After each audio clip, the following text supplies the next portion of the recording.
ਵਾਹਿਗੁਰੂ ਜੀ ਕਾ ਖਾਲਸਾ ਵਾਹਿਗੁਰੂ ਜੀ ਕੀ ਫਤਿਹ।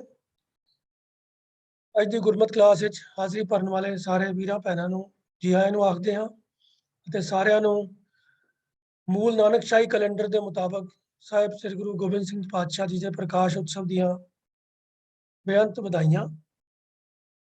ਅੱਜ ਦੀ ਕਲਾਸ ਦੇ ਵਿੱਚ ਵੀ ਰਾਜਾ ਸਿੰਘ ਜੀ ਆਪ ਜੀ ਦੇ ਨਾਲ ਇੱਕ ਪ੍ਰੈਜੈਂਟੇਸ਼ਨ ਦੇ ਰਾਹੀਂ ਸਤ ਸੰਤੋਖ ਦੇ ਵਿਸ਼ੇ ਦੇ ਉੱਤੇ ਵਿਚਾਰ ਸਾਂਝੇ ਕਰਨਗੇ। ਸੋ ਉਹਨਾਂ ਨੂੰ ਬੇਨਤੀ ਹੈ ਕਿ ਅੱਜ ਦੀ ਕਲਾਸ ਆਰੰਭ ਕਰਨ ਜੀ। ਵੀ ਰਾਜਾ ਸਿੰਘ ਜੀ। ਵਾਹਿਗੁਰੂ ਜੀ ਕਾ ਖਾਲਸਾ ਵਾਹਿਗੁਰੂ ਜੀ ਕੀ ਫਤਿਹ। ਇੱਕ ਓੰਕਾਰ ਸਤਨਾਮ ਕਰਤਾ ਪੁਰਖ ਨਿਰਭਉ ਨਿਰਵੈਰ ਅਕਾਲ ਮੂਰਤ ਅਜੂਨੀ ਸੈਭੰ ਗੁਰ ਪ੍ਰਸਾਦ।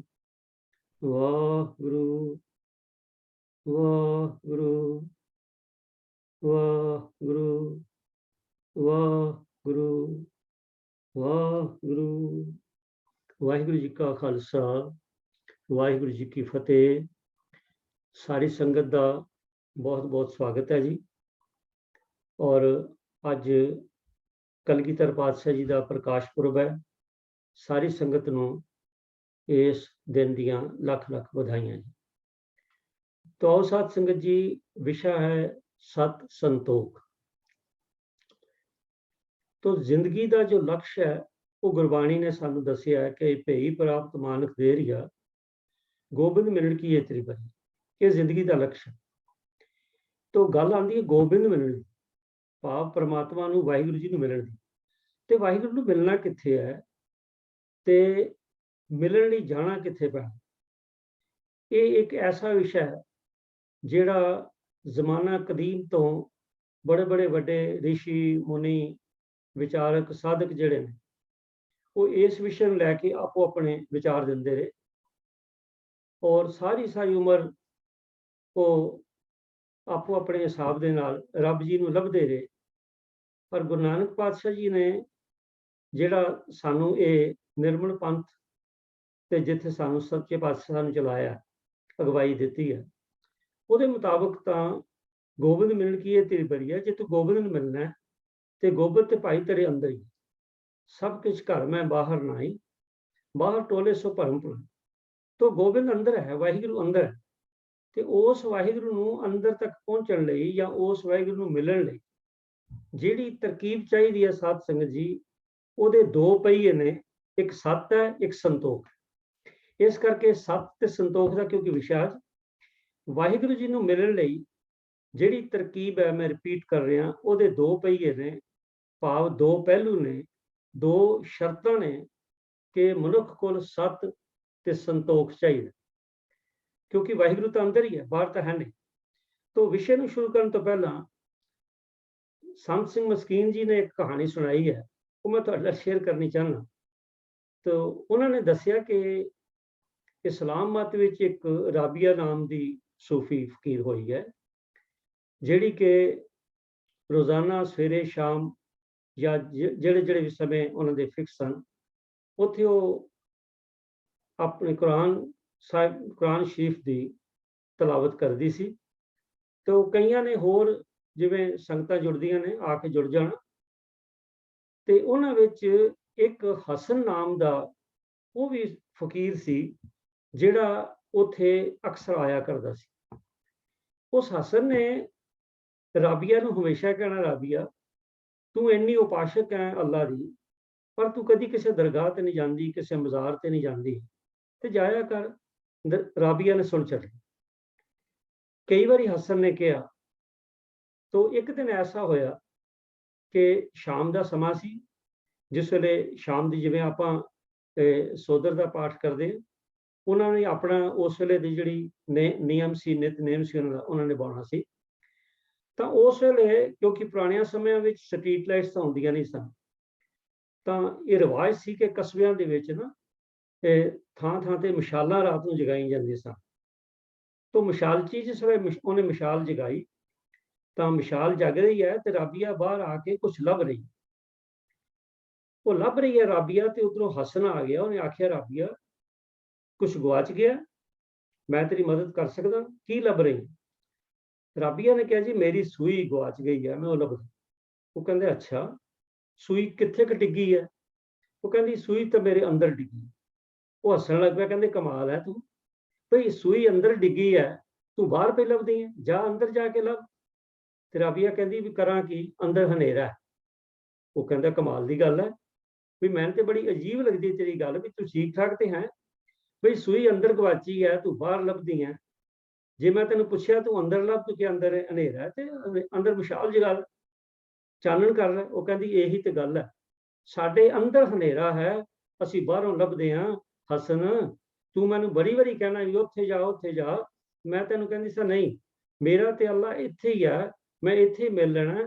ਸੋ ਸਭ ਕੁਝ ਘਰ ਵਿੱਚ ਹੈ, ਲੋੜ ਹੈ ਆਪਣੇ ਅੰਦਰ ਦੇ ਹਨੇਰੇ ਨੂੰ, ਭਾਵ ਇਗਨੋਰੈਂਸ ਨੂੰ, ਅਗਿਆਨਤਾ ਨੂੰ ਦੂਰ ਕਰਨ ਦੀ ਲੋੜ ਹੈ ਜੇ ਰੱਬ ਜੀ ਨੂੰ ਮਿਲਣਾ ਹੈ। ਤਾਂ ਸਾਧ ਸੰਗਤ ਇੱਕ ਬੜਾ ਗੋਲਡਨ ਪ੍ਰਿੰਸੀਪਲ ਹੈ, ਔਰ ਗੁਰਬਾਣੀ 'ਚ ਵੀ ਇਹਦਾ ਬਾਰ-ਬਾਰ ਜ਼ਿਕਰ ਆਇਆ ਹੈ ਕਿ ਸਭ ਕੁਝ ਘਰ ਮੈਂ ਬਾਹਰ ਨਹੀਂ, ਬਾਹਰ ਟੋਲੇ ਸੋ ਭਰਮ ਭੁਲਾਈ। ਤੋਂ ਅੰਦਰ ਲੱਭਣਾ ਵਾਹਿਗੁਰੂ ਨੂੰ, ਬਾਹਰੋਂ ਨਹੀਂ ਲੱਭਣਾ। ਪਰ ਜਿਸ ਤਰ੍ਹਾਂ ਮੈਂ ਪਹਿਲੇ ਬੇਨਤੀ ਕੀਤੀ ਹੈ, ਅੰਦਰ ਲੱਭਣ ਲਈ ਦੋ ਚੀਜ਼ਾਂ ਬੜੀਆਂ ਜ਼ਰੂਰੀ ਨੇ, ਇੱਕ ਹੈ ਸਤ, ਦੂਜਾ ਹੈ ਸੰਤੋਖ। ਤੋ ਆਓ ਸਾਧ ਸੰਗਤ ਆਪਾਂ ਇਸ ਸਤ ਸੰਤੋਖ ਦੇ ਵਿਸ਼ੇ ਵੱਲ ਚੱਲੀਏ। ਤੋ ਸਭ ਤੋਂ ਪਹਿਲੇ ਗੱਲ ਇਹ ਹੈ ਵੀ ਸਤ ਹੈ ਕੀ? ਸਤ ਜਿਹੜਾ ਸਾਧ ਸੰਗਤ ਜੀ ਵਾਰਤਕ ਸ਼ਬਦ ਹੈ, ਭਾਈ ਕਾਹਨ ਸਿੰਘ ਜੀ ਨਾਭਾ ਨੇ ਇਹਦੇ 31 ਅਰਥ ਜਿਹੜੇ ਨੇ ਉਹ ਦੱਸੇ ਨੇ ਆਪਣੇ ਮਹਾਨ ਕੋਸ਼ ਵਿੱਚ। ਜਿਵੇਂ ਕਿ ਪਰਮਾਤਮਾ ਹੈ, ਧਰਮ ਹੈ, ਪੁੰਨ ਹੈ, ਦਾਨ ਹੈ, ਪੂਜਣ ਯੋਗ ਹੈ, ਪ੍ਰਤੱਖ ਹੈ, ਅਰਖ ਹੈ, ਸਾਰ ਹੈ। ਉੱਥੇ ਇੱਕ ਇਹਦਾ ਅਰਥ ਸੱਚ ਵੀ। ਤੋ ਜਿਹੜਾ ਅਰਥ ਸੱਚ ਹੈ, ਆਪਾਂ ਉਸ ਸੱਚ ਦੀ ਗੱਲ ਕਰਨੀ ਹੈ ਕਿ ਉਹ ਸੱਚ ਹੈ ਕੀ। ਤੋ ਸਾਧ ਸੰਗਤ ਜੀ, ਜਿਸ ਤਰ੍ਹਾਂ ਸਾਨੂੰ ਇਹ ਪਤਾ ਹੈਗਾ ਕਿ ਸੱਚ ਦਾ ਮਤਲਬ ਇਹ ਹੀ ਹੈ ਕਿ ਜਿਹੜਾ ਹਮੇਸ਼ਾ ਇੱਕ ਸਾਰ ਰਹੇ, ਸੱਚ ਉਹੀ ਹੈ। ਜਿਹੜਾ ਕਦੀ ਬਦਲੇ ਨਾ, ਸੱਚ ਉਹੀ ਹੈ। ਜਿਵੇਂ 2 ਦੂਣੀ 4 ਹੈ, ਇਹ ਅੱਜ ਤੋਂ ਕਈ ਸਦੀਆਂ ਪਹਿਲੇ ਵੀ 4 ਸੀ, ਅੱਜ ਵੀ 4 ਹੈ, ਔਰ ਜਿੰਨਾ ਸਮਾਂ ਮਰਜ਼ੀ ਲੰਘ ਜਾਏ 2 ਦੂਣੀ 4 ਰਹਿਣਾ, ਕਿਉਂਕਿ ਸੱਚ ਹੈ। ਜਿਹੜੀ ਚੀਜ਼ ਸੱਚ ਹੈ ਕਦੀ ਵੀ ਨਹੀਂ ਬਦਲਦੀ। ਦੇਖੋ ਸਾਧ ਸੰਗਤ ਕੇ ਬਹੁਤ ਸਾਰੇ ਜਿਹੜੇ ਵੱਖ-ਵੱਖ ਮਜ਼ਹਬ ਨੇ, ਉਹਨਾਂ ਦੇ ਗ੍ਰੰਥ ਆਪਣੇ ਹੋ ਸਕਦੇ ਨੇ, ਉਹਨਾਂ ਦਾ ਪੰਥ ਆਪਣਾ ਹੋ ਸਕਦਾ ਹੈ, ਪਰੰਤੂ ਇੱਕ ਗੱਲ ਜਿਹੜੀ ਹੈ ਉਹ ਸਾਰਿਆਂ ਮਜ਼ਹਬਾਂ 'ਚ ਸਾਂਝੀ ਹੈ। ਹਰੇਕ ਮਜ਼ਹਬ ਆਪਣੇ ਅਨੁਯਾਈ ਨੂੰ ਆਖੇਗਾ ਭਾਈ ਤੂੰ ਸੱਚ ਦਾ ਜੀਵਨ ਜੀ, ਤੂੰ ਸੰਤੋਖੀ ਜੀਵਨ ਜੀ। ਤੋ ਮਜ਼ਹਬਾਂ ਦੇ ਵਖਰੇਵੇਂ ਤਾਂ ਹੋ ਸਕਦੇ ਨੇ, ਪਰੰਤੂ ਸਤ ਤੇ ਸੰਤੋਖ ਇੱਕ ਐਸੀਆਂ ਦੋ ਸ਼ਕਤੀਆਂ ਨੇ ਜਿਹੜੀਆਂ ਹਰੇਕ ਮਜ਼ਹਬ ਵਿੱਚ ਸਾਂਝੀਆਂ। ਤੇ ਸਤ ਲਫ਼ਜ਼ ਤੇ ਆਈ ਬੜਾ ਵਧੀਆ ਸਾਧ ਸੰਗਤ।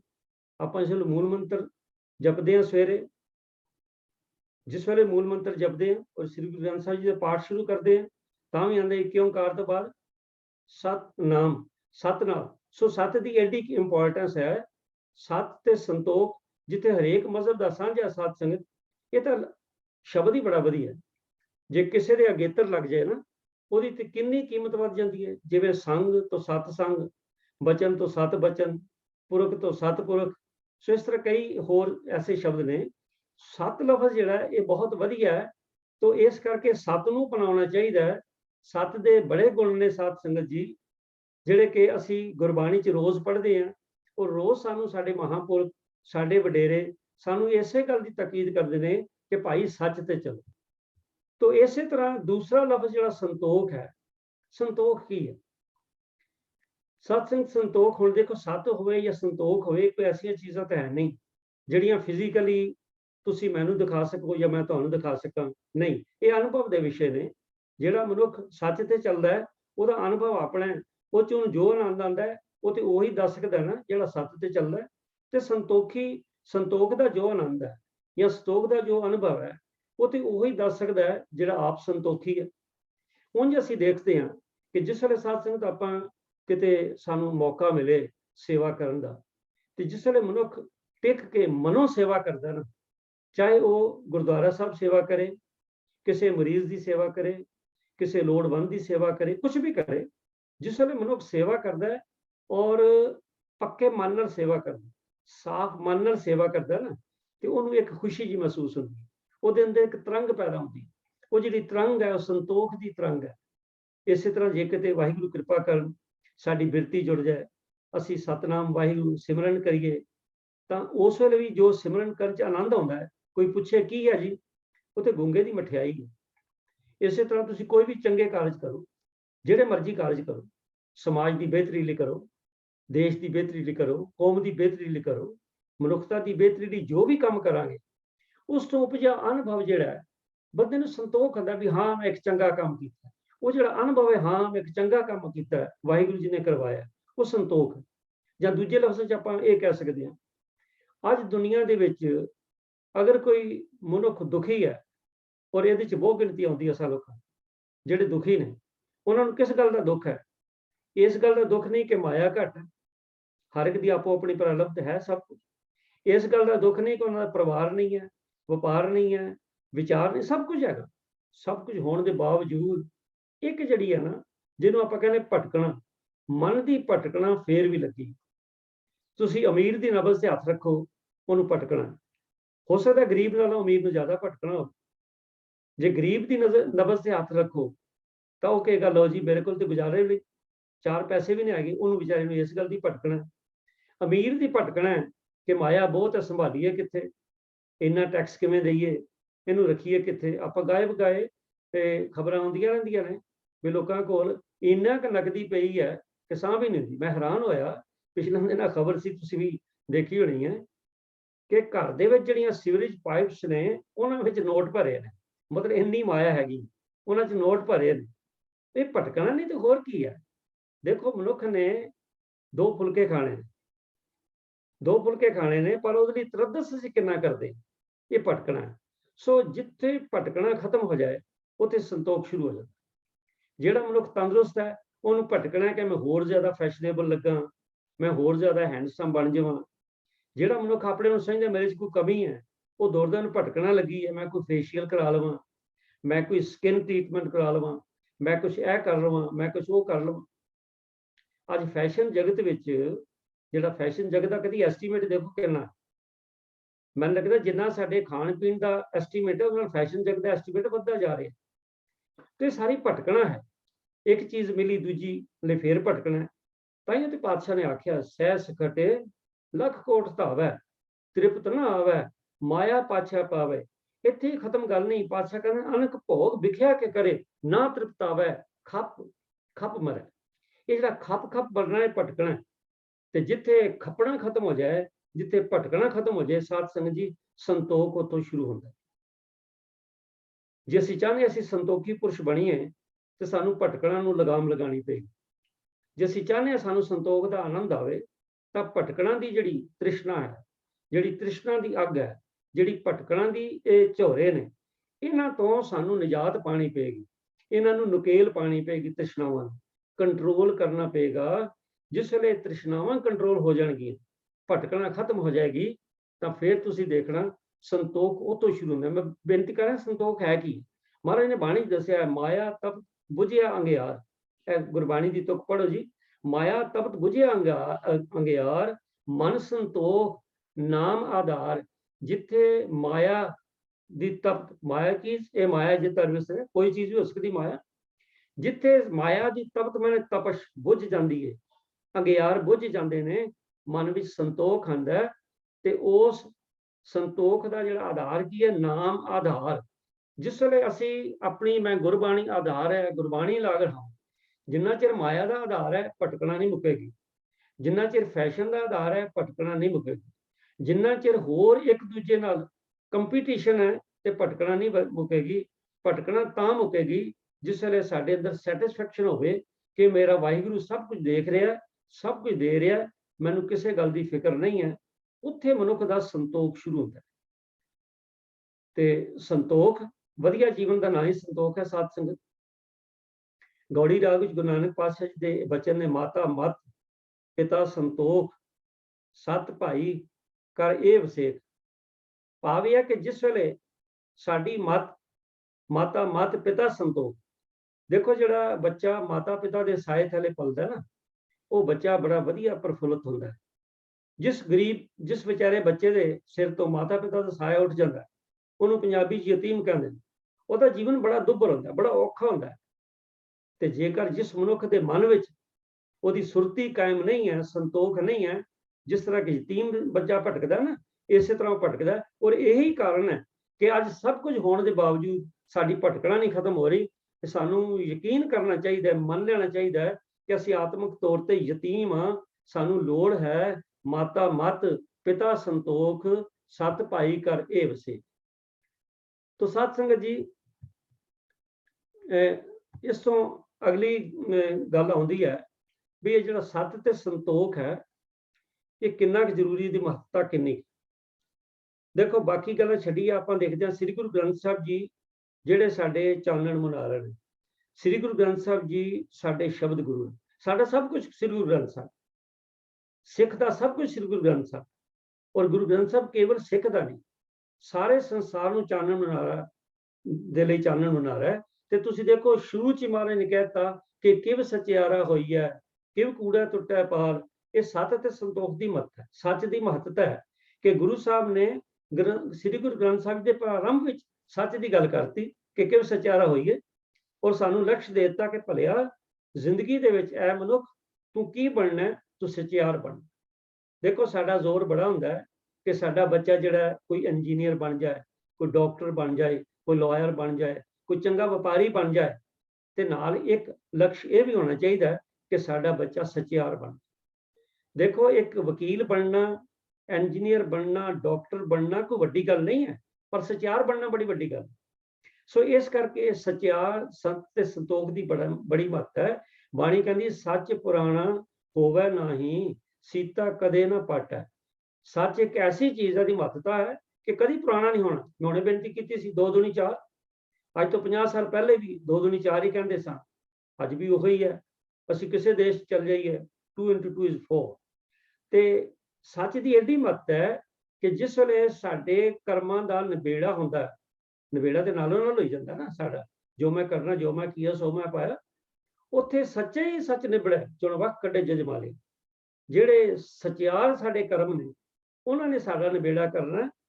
ਜਿਹੜੇ ਸਚਿਆਰ ਤੋਂ ਪੜੇ ਨੇ, ਝੂਠ ਹੈ, ਮਾੜਾ ਹੈ, ਫਰੇਬ ਹੈ, ਉਹ ਤੇ ਚੱਕ ਕੇ ਬਾਹਰ ਸੁੱਟ ਦਿੱਤੇ ਜਾਣਗੇ। ਖਰੇ ਖਜ਼ਾਨੇ ਪਾਈਆਂ, ਖੋਟੇ ਸੱਟੀਆਂ ਬਾਹਰ ਵਾਰ। ਤੋਂ ਮੈਂ ਗੱਲ ਕਰ ਰਿਹਾ ਸੀ ਸਤ ਸੰਤੋਖ ਦੀ ਮਹੱਤਤਾ ਕੀ ਹੈ। ਤੁਸੀਂ ਦੇਖੋ 5 ਸ਼ੁਭ ਗੁਣ ਜਿਹੜੇ ਮੰਨੇ ਜਾਂਦੇ ਨੇ, ਸਤ, ਸੰਤੋਖ, ਦਇਆ, ਧਰਮ, ਧੀਰਜ, ਉਹ ਸ਼ੁਰੂ ਹੀ ਸਤ ਸੰਤੋਖ ਤੋਂ ਹੁੰਦੇ ਨੇ। ਔਰ ਆਪਾਂ ਪਿਛਲੇ ਸ਼ਨੀਚਰਵਾਰ ਵੀਰ ਗੁਰਸ਼ਰਨ ਸਿੰਘ ਜੀ ਨੇ ਬਹੁਤ ਵਧੀਆ ਪ੍ਰੈਜੈਂਟੇਸ਼ਨ ਦਿੱਤੀ ਸੀ ਕਿ ਸਾਡਾ ਅੰਦਰ ਦਾ ਸ਼ਿੰਗਾਰ ਤੇ ਬਾਹਰ ਦਾ ਸ਼ਿੰਗਾਰ। ਦੇਖੋ ਮਨੁੱਖ ਨੂੰ ਭੁੱਖ ਹੈ ਨਾ ਸ਼ਿੰਗਾਰ ਦੀ, ਅੰਦਰ ਦਾ ਸ਼ਿੰਗਾਰ, ਬਾਹਰ ਦਾ ਸ਼ਿੰਗਾਰ। ਤੇ ਮਹਾਰਾਜ ਨੇ ਬਾਣੀ ਚ ਆਖਿਆ ਭਲਿਆ ਸਤ ਸੰਤੋਖ ਦਇਆ ਧਰਮ ਸ਼ਿੰਗਾਰ ਬਣਾ। ਤੇ ਸਤ ਤੇ ਸੰਤੋਖ ਨੇ ਇਹ ਐਸੇ ਹਥੌੜੇ ਨੇ, ਇਹ ਐਸੇ ਹਥਿਆਰ ਨੇ, ਐਸੇ ਟੂਲਸ ਨੇ ਜਿਹੜੇ ਸਾਨੂੰ ਅੰਦਰ ਵੀ ਤੇ ਬਾਹਰ ਵੀ ਸ਼ਿੰਗਾਰਦੇ। ਦੇਖੋ ਜਿਸ ਮਨੁੱਖ ਦੇ ਅੰਦਰ ਸਤ ਹੈ ਉਹਦਾ ਅੰਦਰ ਤੇ ਸ਼ਿੰਗਾਰਿਆ, ਕਿਉਂਕਿ ਸਤ ਤੇ ਵਾਹਿਗੁਰੂ ਆਪ ਹੈ, ਉਹਦਾ ਅੰਦਰ ਤੇ ਸ਼ਿੰਗਾਰ 'ਚ ਕੋਈ ਸ਼ੱਕ ਨਹੀਂ ਹੈ। ਤੇ ਇੱਕ ਗੱਲ ਖਿਆਲ ਰੱਖਣਾ, ਜਿਹੜਾ ਮਨੁੱਖ ਸਚਿਆਰ ਹੋਵੇ, ਜਿਹੜਾ ਮਨੁੱਖ ਸਬਰ ਸ਼ਾਂਤੀ ਵਾਲਾ ਹੋਵੇ, ਸਮਾਜ ਵਿੱਚ ਬੜੀ ਕਦਰ ਹੁੰਦੀ ਹੈ, ਬਹੁਤ ਕਦਰ ਹੁੰਦੀ ਹੈ। ਅਸੀਂ ਐਵੇਂ ਕੇਵਲ ਠੀਕ ਹੈ ਦੁਨੀਆਦਾਰੀ ਦੇ ਮਗਰ ਦੌੜਦੇ ਹਾਂ, ਪਰ ਜਿਹੜੇ ਦੁਨੀਆਦਾਰ ਵੀ ਨੇ ਨਾ, ਜਿਨ੍ਹਾਂ ਮਗਰ ਦੁਨੀਆ ਦੌੜਦੀ ਹੈ, ਸਚਿਆਰ ਮਨੁੱਖ ਦੀ ਉਹ ਵੀ ਕਦਰ ਕਰਦੇ ਨੇ ਔਰ ਦਿਲੋਂ ਕਦਰ ਕਰਦੇ ਨੇ। ਇਸ ਕਰਕੇ ਇੱਕ ਬਹੁਤ ਵੱਡਾ ਇਹ ਸਾਡਾ ਜੀਵਨ ਹੈ, ਸਤ ਸੰਤੋਖ ਦਾ ਬਹੁਤ ਵੱਡਾ ਇਹ ਲੱਛਣ ਨੇ। ਕਿਉਂਕਿ ਸਮਾਂ ਹੋ ਰਿਹਾ ਸਤਸੰਗ ਜੀ, ਇਸ ਕਰਕੇ ਉਸ ਦਾ ਵੀ ਆਪਾਂ ਖਿਆਲ ਰੱਖੀਏ। ਹੁਣ ਹੈ ਵੀ ਸਚਿਆਰ ਪ੍ਰਾਣੀ ਦੇ ਲੱਛਣ ਕੀ। ਜਿਹੜਾ ਸਚਿਆਰ ਹੈ ਉਹਦੇ ਕੋਈ ਲੱਛਣ ਤੇ ਹੁੰਦੇ ਹੋਣਗੇ। ਮੈਂ ਹੁਣ ਇੱਕ ਗੱਲ ਕਰ ਰਿਹਾ ਸੀ, ਹੁਣ ਤੁਸੀਂ ਨਾਲ ਜੋੜੋ ਕਿ ਲੋਕੀ ਦੁਨੀਆਦਾਰਾਂ ਦੇ ਮਗਰ ਦੌੜਦੀ ਹੈ, ਦੁਨੀਆ ਦੁਨੀਆਦਾਰਾਂ ਦੇ ਮਗਰ ਦੌੜਦੀ ਹੈ, ਪਰੰਤੂ ਦੁਨੀਆਦਾਰ ਵੀ ਸਚਿਆਰ ਮਨੁੱਖ ਦੀ ਕਦਰ ਕਰਦੇ ਨੇ। ਇਹ ਹੈ ਸਚਿਆਰ ਪ੍ਰਾਣੀ ਦਾ ਲੱਛਣ। ਸਚਿਆਰ ਮਨੁੱਖ ਦੀ ਹਰ ਥਾਂ ਤੇ ਕਦਰ ਹੁੰਦੀ। ਉਹਦਾ ਕਾਰਨ ਇਹ ਹੈ ਕਿਉਂਕਿ ਸੱਚ, ਮਹਾਰਾਜ ਨੇ ਬਾਣੀ ਚ ਆਖਿਆ ਨਾ, ਕੂੜ ਨਿਖੁੱਟੇ ਨਾਨਕਾ ਓੜਕ ਸੱਚ ਰਹੀ। ਇਸ ਕਰਕੇ ਜਿਹੜਾ ਸਚਿਆਰ ਮਨੁੱਖ ਹੈ ਉਹਦੀ ਇੱਜ਼ਤ ਤੇ ਹੋਣੀ ਹੈ। ਉਹਦੀ ਇੱਜ਼ਤ ਇੱਥੇ ਕੀ ਹੈ, ਉਹਦੀ ਇੱਜ਼ਤ ਤੇ ਰੱਬ ਦੀ ਨਜ਼ਰਾਂ 'ਚ ਬੜੀ ਇੱਜ਼ਤ ਹੈ। ਜਿਹੜਾ ਸਚਿਆਰ ਮਨੁੱਖ ਹੈ ਨਾ, ਉਹ ਰੱਬ ਦੀਆਂ ਨਜ਼ਰਾਂ 'ਚ ਪ੍ਰਵਾਨ। ਫਿਰ ਸਚਿਆਰ ਮਨੁੱਖ ਦੇ ਲੱਛਣ ਮੈਂ ਦੱਸ ਰਿਹਾ ਸਾਂ। ਤੁਸੀਂ ਦੇਖੋ ਸਾਧ ਸੰਗਤ ਜੀ, ਇੱਕ ਬੜੀ ਪੱਕੀ ਗੱਲ ਹੈ, ਤੁਹਾਨੂੰ ਕਈ ਮਨੁੱਖ ਐਸੇ ਮਿਲਣਗੇ ਮੱਥੇ ਤੇ ਤਿਉੜੀਆਂ ਪਈਆਂ ਹੁੰਦੀਆਂ ਨੇ, ਮੂੰਹ ਤੋਂ ਹੀ ਪਤਾ ਲੱਗ ਜਾਂਦਾ ਹੈ। ਉਹ ਕਹਿੰਦੇ ਨਾ ਬਈ ਘਰ ਦੇ ਭਾਗ ਡਿਉੜੀ ਤੋਂ ਨਜ਼ਰ ਆ ਜਾਂਦੇ ਨੇ। ਤੇ ਮੂੰਹ ਤੋਂ ਹੀ ਪਤਾ ਲੱਗ ਜਾਂਦਾ। ਜੇ ਮਨੁੱਖ ਦੇ ਅੰਦਰ ਸਾੜਾ ਹੋਵੇ, ਮਨੁੱਖ ਦੇ ਅੰਦਰ ਈਰਖਾ ਹੋਵੇ, ਨਿੰਦਿਆ ਤੇ ਚੁਗਲੀ ਹੋਵੇ, ਬੇਈਮਾਨੀ ਤੇ ਠੱਗੀ ਹੋਵੇ, ਮਨੁੱਖ ਦੇ ਅੰਦਰ ਕਈ ਤਰ੍ਹਾਂ ਦੇ ਜੇ ਭੈੜੇ ਇਹੋ ਜਿਹੇ ਖਿਆਲ ਆਉਂਦੇ ਹੋਣ, ਤੇ ਉਹਦੇ ਮੱਥੇ ਤੇ ਜਾਂ ਤਿਉੜੀ ਹੋਏਗੀ, ਉਹਦੇ ਮੱਥੇ ਤੇ ਕੋਈ ਐਸੀ ਸ਼ਿਕਨ ਹੋਏਗਾ। ਕਈ ਵਾਰ ਤੇ ਐਸਾ ਵੀ ਹੁੰਦਾ ਹੈ ਕਿ ਬਹੁਤ ਜ਼ਿਆਦਾ ਜਿਸ ਵੇਲੇ ਅੱਗ ਪਲ ਜਾਏ ਨਾ, ਤੇ ਗੁਆਂਢੀ ਨੂੰ ਪਤਾ ਲੱਗ ਜਾਂਦਾ। ਜਿਸ ਵੇਲੇ ਕਿਸੇ ਦੇ ਅੰਦਰ ਜ਼ਿਆਦਾ ਹੀ ਈਰਖਾ, ਨਿੰਦਿਆ, ਚੁਗਲੀ, ਬੇਈਮਾਨੀ, ਠੱਗੀ ਵੱਧ ਜਾਏ ਨਾ ਜੀ, ਤੇ ਉਹਦਾ ਇਹ ਮਨੁੱਖ ਦੇ ਚਿਹਰੇ ਤੋਂ ਪਤਾ ਲੱਗ ਜਾਂਦਾ ਹੈ। ਤੇ ਉਹਦਾ ਮਿਲਣ ਵਾਲਾ ਕਹਿੰਦਾ ਵੀ ਕੀ ਗੱਲ ਹੈ, ਬੜਾ ਪਰੇਸ਼ਾਨ ਲੱਗਦਾ ਹੈ, ਕੀ ਹੋ ਗਿਆ ਤੁਹਾਨੂੰ? ਉਹਦਾ ਕਾਰਨ ਕੀ ਹੈ? ਵਿਚਾਰਾ ਕੀ ਦੱਸੇ ਪਰੇਸ਼ਾਨੀ? ਅੰਦਰ ਤੇ ਅੱਗ ਲੱਗੀ ਹੈ, ਜਿਸ ਵੇਲੇ ਅੱਗ ਲੱਗੀ ਹੋਵੇ ਧੂੰਆਂ ਤੇ ਬਾਹਰ ਨਿਕਲਣਾ ਹੀ ਨਿਕਲਣਾ।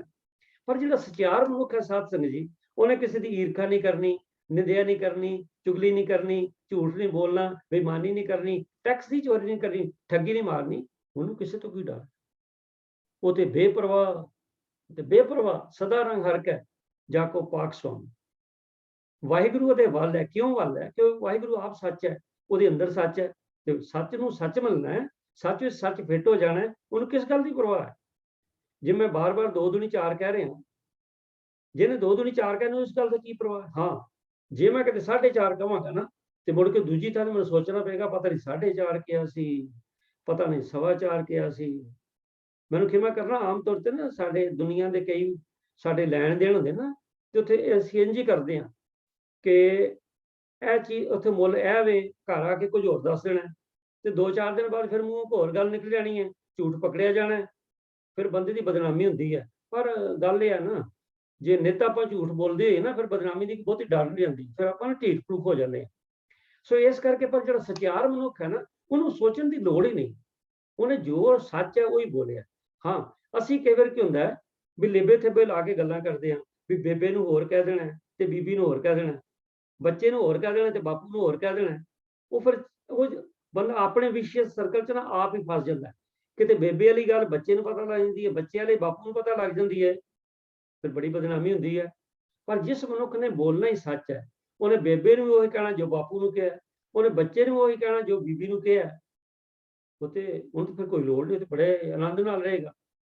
ਐਸੇ ਜਿਹੜੇ ਮਨੁੱਖ ਨੇ ਨਾ ਜੀ, ਉਹ ਗੁਰੂ ਨਾਨਕ ਪਾਤਸ਼ਾਹ ਜੀ ਨੇ ਆਖਿਆ, ਉਹਨਾਂ ਨੂੰ ਭਗਤ ਆਖਿਆ, ਕਹਿੰਦੇ ਨਾਨਕ ਭਗਤਾਂ ਸਦਾ ਵਿਗਾਸ। ਉਹ ਤੇ ਹਮੇਸ਼ਾ ਖੇੜੇ ਚਰਨ, ਐਵਰ ਸਮਾਈਲਿੰਗ ਐਂਡ ਪੋਇਸ।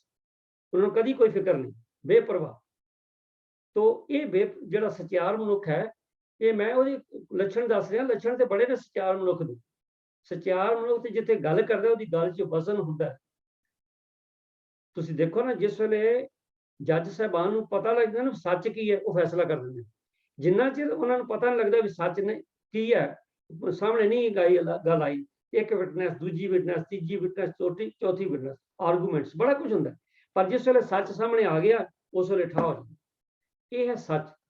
ਤੋਂ ਸੱਚ ਜਿਹੜਾ ਹੈ, ਇਹ ਸਾਧ ਸੰਗਤ ਇੱਕ ਬਹੁਤ ਵਧੀਆ ਇੱਕ ਸੱਚ ਤੇ ਸੰਤੋਖ ਜਿਹੜਾ ਹੈ, ਇਹ ਬਹੁਤ ਵਧੀਆ ਲੱਛਣ ਨੇ। ਸਤਿਗੁਰੂ ਕਿਰਪਾ ਕਰਨ ਅਸੀਂ ਧਾਰਨ ਕਰੀਏ। ਆਹ ਹੁਣ ਥੋੜੇ ਸੰਤੋਖੀ ਮਨੁੱਖ ਦੇ ਲੱਛਣ ਦੇਖੀ। ਸਚਿਆਰ ਦੇ ਆਪਾਂ ਦੇਖੇ ਨੇ, ਕਿਉਂਕਿ ਸਮੇਂ ਦੇ ਮੁਤਾਬਕ ਆਪਾਂ ਥੋੜੀ ਗੱਲ ਜਿਹੜੀ ਹੈ ਉਹ ਕਰੀ ਜਾਣੀ ਹੈ। ਹੁਣ ਸੰਤੋਖੀ ਮਨੁੱਖ ਦੇ ਲੱਛਣ ਦੇਖੋ। ਜਿਸ ਮਨੁੱਖ ਦੇ ਅੰਦਰ ਸੰਤੋਖ ਹੈ, ਪਹਿਲੀ ਗੱਲ ਤੇ ਤੁਸੀਂ ਇਹ ਦੇਖੋ, ਜਿਹੜਾ ਸੰਤੋਖ ਹੁੰਦਾ ਕਿ ਜਿਹਨੂੰ ਆਪਾਂ ਸਬਰ ਵੀ ਕਹਿੰਦੇ ਹਾਂ, ਉਹਨੂੰ ਧੀਰਜ ਵੀ ਕਹਿੰਦੇ ਹਾਂ। ਜਿਸ ਮਨੁੱਖ ਦੇ ਅੰਦਰ ਸੰਤੋਖ ਹੈ ਨਾ, ਆਪਾਂ ਪੜ੍ਹ ਕੇ ਆਏ ਕਿ ਜਿੱਥੇ ਭਟਕਣਾ ਖਤਮ ਹੋਵੇ, ਉੱਥੇ ਸੰਤੋਖ ਸ਼ੁਰੂ ਹੁੰਦਾ। ਤੇ ਜਿਹੜਾ ਮਨੁੱਖ ਹੈ ਹੀ ਸੰਤੋਖੀ ਹੈ, ਉਹਦੇ ਕੋਲ ਭਟਕਣਾ ਆਉਣ ਦਾ ਤਾਂ ਮਤਲਬ ਹੀ ਕੋਈ ਭਟਕਣਾ ਨਹੀਂ। ਇਸ ਕਰਕੇ ਉਹ ਨਾ ਹਮੇਸ਼ਾ ਟਿਕਾ 'ਚ ਰਹਿੰਦਾ। ਉਹਨੂੰ ਕਦੀ ਅਖਤਲ ਨਹੀਂ ਆਉਂਦੀ, ਉਹਨੂੰ ਕਦੀ ਸ਼ਿਕਰ ਨਹੀਂ ਹੁੰਦਾ।